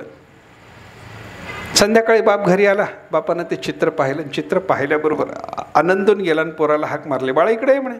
कोणी काढलं रे चित्र? पोरगं तयारच होतं उत्तर द्यायला. त्यानं ते उत्तर देण्याच्या दृष्टीनं चित्र काढून तिथे ठेवलेलं होतं. पोरानं, बाबा हे आपोआप झालं म्हणे चित्र. काय सांगावं बाबा, आपोआप झालं. आपोआप झालं? हो बाबा आपोआप झालं म्हणे. कसं झालं? आपोआप कसं झालं? तर म्हणलं काही नाही बाबा, माझ्या अभ्यासाच्या खोलीमध्ये टेबल आहे, टेबलवर कागद असतात, असाच हा कागद पडलेला होता म्हणे, बाजूला रंग होते, खिडकीतून वारा आला म्हणला, लेखणी अशी भराभरा फिरली, आराखडा तयार झाला. पुन्हा वारा आला, ब्रश सगळेच्या सगळे रंगात फिरायला लागले आणि ते सगळे कागदावर फिरले नाही, चित्र आपोआप तयार झालं. कोणी काढलं नाही, कोणी काढलं नाही म्हणे, आपोआप तयार झालं, आपोआप झालं, आपोआप झालं. 4-2 त्या पोराने मुद्दाम, हे आपोआप झालं बाबा, हे आपोआप झालं बाबा. हे सांगितल्यावर बाप एकदम रागावला आणि म्हणतो, मला काही मूर्ख समजतोस का रे? म्हणले, चित्र आपोआप होत असतं का कुठं? तर म्हणला, बाबा मला तेच म्हणायचं होतं म्हणलं 15 दिवसापूर्वी. काय? एक सामान्य कागदावर काढलेलं एवढं लहानसं चित्र काढायला जर चित्रकार लागतो तर जगाचं चित्र काढायला चित्रकार नको? जगताम यदि न करता कुलालेन विना घटहा चित्रकारम विना चित्रम स्वत एव भवेत तदा. त्यानं सांगितलं, जगाला कोणी करता नको असेल तर कुंभारा वाचून बाबा मडकं नक्की निर्माण व्हायला पाहिजे, चित्रकारा वाचून चित्र निर्माण व्हायला पाहिजे. पण एक कागदावर काढलेलं लहानसं फुटभराचं चित्र कोणीतरी चित्रकारानं काढल्याशिवाय निर्माण होत नसेल, अनेक फुलपात्रभर पाणी ग्रहण करणारं मडकं जर कोणीतरी कुंभाराने घडवलं नाही तर घडत नसेल, तर हे जगाचं ब्रह्मांड घट आणि जगाचं चित्र हे कोणीतरी काढल्याच्याशिवाय निर्माण होतं हे मानता येत नाही बाबा. हे स्वभाववादाचं खंडन आहे. स्वभावतः निर्माण झालं, खोटी गोष्ट. मग त्याला कारण आहे. मग कारणवादात आल्याच्या नंतर सुद्धा पुन्हा विचार निर्माण होतो. काही लोक म्हणतात अभाव कारणवाद. हे जग कसं निर्माण झालं? अभावापासून, काहीच नव्हतं, त्याच्यातून हे जग निर्माण झालं. असं कसं होतं? हे बुद्धांचं तत्त्वज्ञान आहे. बुद्धांच्या तत्त्वज्ञानामध्ये त्यांनी अभाव कारणवाद मानला. अभावापासून, नव्हतं ते निर्माण झालं. अभावातून निर्माण होत नाही काही. अभावातून कसं निर्माण झालं त्याला ते उदाहरणं देतात आपल्याला. आपण समजा त्यांना काही उदाहरण आहे. शेतीत बीज टाकलं, आपण शेतीत बीज टाकलं, ते बीज, त्या बीजापासून सगळंच्या सगळं धान्य निर्माण झाले ना. मग काहीतरी टाकावं लागलं ना. मग त्या कशापासून? भाव पदार्थापासून निर्माण झालं का अभावापासून? भाव पदार्थापासून. अभावापासून निर्माण झालं नाही हे सांगायकरता आपण शेतात बीज टाकलं, ते बीज भावरूप आहे आणि त्याच्यापासून पीक निर्माण झालं. हे उदाहरण सांगितलं की ते अभाव कारणवादी बुद्ध आपल्याला समजावून सांगतात. तुम्ही ऐका, बीजापासून धान्य झालं असतं तर तुमच्या घरात बीज जेव्हा कणगीमध्ये जमा होतं तेव्हाही त्याच्यापासून धान्य व्हायला पाहिजे होतं. पण ते बीज तुम्ही शेतात टाकता, ते जमिनीत पडतं, जमिनीतली आर्द्रता त्याला लागते आणि ती आर्द्रता लागल्याच्या नंतर ते बीज कुजतं आणि ते बीज कुजलं म्हणजे नष्ट होतं. नष्ट झालं म्हणजे बीजाचा अभाव होतो आणि मग धान्य येतं. म्हणजे धान्य, पेरलेल्या धान्याच्या कणापासून धान्य निर्माण झालंय का धान्य पेरलेलं कुजल्यानंतर धान्य निर्माण झाले? सांगा. कुजल्यानंतर. न कुजलं म्हणजे अभाव झाला. मग अभावापासून निर्माण झालं सगळं पीक. आपले लोक सांगतात तसं नाही. थोडंसं लक्ष द्या. बीज जमिनीत पेरलं, बरोबर, ते कुजलं, बरोबर, त्या कुजलेल्या बीजापासून म्हणजे अभावापासून निर्माण झालं. खोटं. मग बीजाचे अंकुर निर्मितीकरता आवश्यक नसलेले भाग कुजले आणि अंकुर निर्मितीकरता आवश्यक असलेले भाग जमिनीमध्ये राहिले तरच बीजातून अंकुर निर्माण होतो, नाहीतर होत नाही. तुम्ही बघा, पेरलेल्या प्रत्येक दाण्यापासून अंकुर आलेला असतो का? नाही नाही. काही ते त्याला हिसाळी गेलं म्हणतात ना, गेलं, ते वाया गेलं, पुन्हा पेरावं लागतं काही वेळेला. मग ते जे वाया गेलं त्याचं कारण काय? अंकुर उत्पत्ती करणाऱ्या अवयवासहित सगळं बीज कुजलं होतं म्हणजे अभाव झाला. अभावातून काही होत नाही. मग बीज सगळंच्या सगळं कुजलं पण अंकुर निर्माण होण्याकरता आवश्यक असलेले अंश राहिले तर त्याच्यापासून निर्माण होतं. म्हणजे काय झालं? अभावापासून उत्पन्न होत नाही, भावापासून उत्पन्न होतं. मग भाव पदार्थापासून जग निर्माण झालं हे म्हणत असताना त्याच्यात पुन्हा दोन वाद येतात. हा भाव पदार्थ कोणी जड मानतो, कोणी चेतन मानतो. जड असलेल्या भाव पदार्थापासून जग निर्माण झालं. सत्व रज तम 3 गुणाची साम्यावस्था असलेली प्रकृती. सांख्याचं तत्त्वज्ञान बघा. प्रकृतीपासून सगळं जग निर्माण झालं. जगात काही सात्विक आहे, काही रजोगुणी आहे, काही तमोगुणी आहे. सत्व रज तम 3 गुणाची साम्यावस्था असलेली प्रकृती, तिच्यापासून हे निर्माण झालं. होत नाही म्हणतात आपले लोक. प्रकृतीपासून कसं झालं? प्रकृतीपासूनच सगळं झालं सांख्य म्हणतात. वेदांती म्हणतात तसं होत नाही. प्रकृती जड आहे ना, जडापासून कसं निर्माण होईल त्याला ते उदाहरण देतात. वाळलेला चारा गायीने किंवा म्हशीने खाल्ल्याच्या नंतर त्या चाऱ्यापासून दूध निर्माण होतं की नाही? दूध निर्माण होतं ना. म्हणजे निर्माण झालेलं दूध कशापासून झाले? वाळलेल्या चाऱ्यापासून. मग चेतनापासून का जडापासून? जडापासून निर्माण झालं ना, असं ते सांगतात. त्याला उत्तर देताना वेदांताने उत्तर दिलं की बाबा वाळलेल्या चाऱ्यापासून दूध होतं हे खरं आहे, पण तो वाळलेला चारा जेव्हा साठवून ठेवलेल्या गंजीमध्ये तिथं दूध झालंय का रे? चाऱ्यापासून दूध होतं हे खरं आहे, पण तिथं दूध होतं का? ठेवलंय जिथं ते गवताचा ढीग ठेवलाय तिथं दूध होतं का? होत नाही. ते गवत गाईच्या किंवा म्हशीच्या पोटात जावं लागतं. म्हणजे त्या अचेतनाचा चेतनाशी संयोग व्हावा लागतो, तेव्हा उत्पन्न होतं दूध नावाचा पदार्थ वगैरे काय निर्माण व्हायचं ते. याचा अर्थ काय झाला? जडापासून उत्पत्ती नाही, चेतनापासून उत्पत्ती आहे. चेतनापासून उत्पत्ती म्हणत असताना सुद्धा काही लोक असं म्हणतात की त्या चेतनापासून हे सगळंच्या सगळं जे निर्माण झालं तो चेतन कोणता? जीव चेतन का ईश्वर चेतन? जीवापासून निर्माण झालं म्हणणारे काही लोक आहेत. त्याच्यात पण 2 प्रकार आहेत. सामान्य जीवापासून काय म्हणतात आणि काही लोक ब्रह्मदेव नावाच्या जीवापासून निर्माण झालं म्हणतात. सामान्य जीवापासून तुमच्या माझ्यापासून सुद्धा अनेक पदार्थ निर्माण होतात असं सांगतात काही लोक. बघा, एखादा माणूस आहे, त्या माणसाला विंचू चावला. का चावला? त्यालाच का चावला? बाजूच्या माणसाला का चावला नाही? बाजूच्या माणसाला का चावला नाही? त्याचं कारण विंचवाचा दंश होऊन वेदना व्हावी असं याचं प्रारब्ध आहे. याचं प्रारब्ध, याचं कर्म आहे. मग याच्या कर्मानं याला चावायला आलेला विंचू कोणी निर्माण केला? याच्या कर्मानं निर्माण केला. म्हणजे कर्मद्वारा यानंच निर्माण केला म्हणतात. मला सुख दुःख देण्याकरता निर्माण होणारा पदार्थ कोणी निर्माण केला? माझ्या कर्माने, म्हणजे कर्मद्वारा मी निर्माण केला. म्हणजे सामान्य जीवाने हे जग घडवलं असं काही लोकांचं म्हणणं. काही लोक सांगतात तसं होत नाही बाबा, तसं होत नाही. त्या पदार्थाचा आपल्याशी संयोग होतो आणि त्याच्याने आपल्याला सुख दुःख होतं, हा भाग वेगळा. पण तो निर्माण आपण केला नाही, आपण निर्माण केला नाही. माझ्या कर्मानुसार त्या विंचवाचा माझ्याशी संयोग होईल, पण माझ्या कर्मानुसारच तो विंचू निर्माण झाला असं नाही. कारण तो दुसऱ्यालाही चावायला गेलाय. पुन्हा दुसऱ्याला चावायला गेला नसता, एकाला चावून मेला असता तर त्याच्या कर्माने निर्माण झालं म्हणता आलं असतं. पण अनेकांना सुखदुःखाच्या संवेदना देणारे असे हे पदार्थ जे निर्माण होतात ते अनेकाच्या कर्मातून निर्माण झाले म्हणणं खोटं. मग त्यांना निर्माण करणारा कोण? विशेष जीव. कोण? ब्रह्मदेव. असं काही लोक म्हणतात. काही लोकांनी सांगितलं नाही म्हणे, ब्रह्मदेव निर्माण करणारा म्हणता येत नाही, त्याला देवाची आज्ञा व्हावी लागते. मग तो कोण निर्माण करणारा कोण आहे? मुख्य चेतन असलेला परमात्मा. आणि तो परमात्मा निर्माण करत असताना कसा निर्माण करतो? तो कारण ठरतो जगाचं. तो कसं कारण ठरतो? अभिन्न निमित्त उपादान कारण ठरतो. तो उपादान कारणही आहे, तो निमित्त कारणही आहे.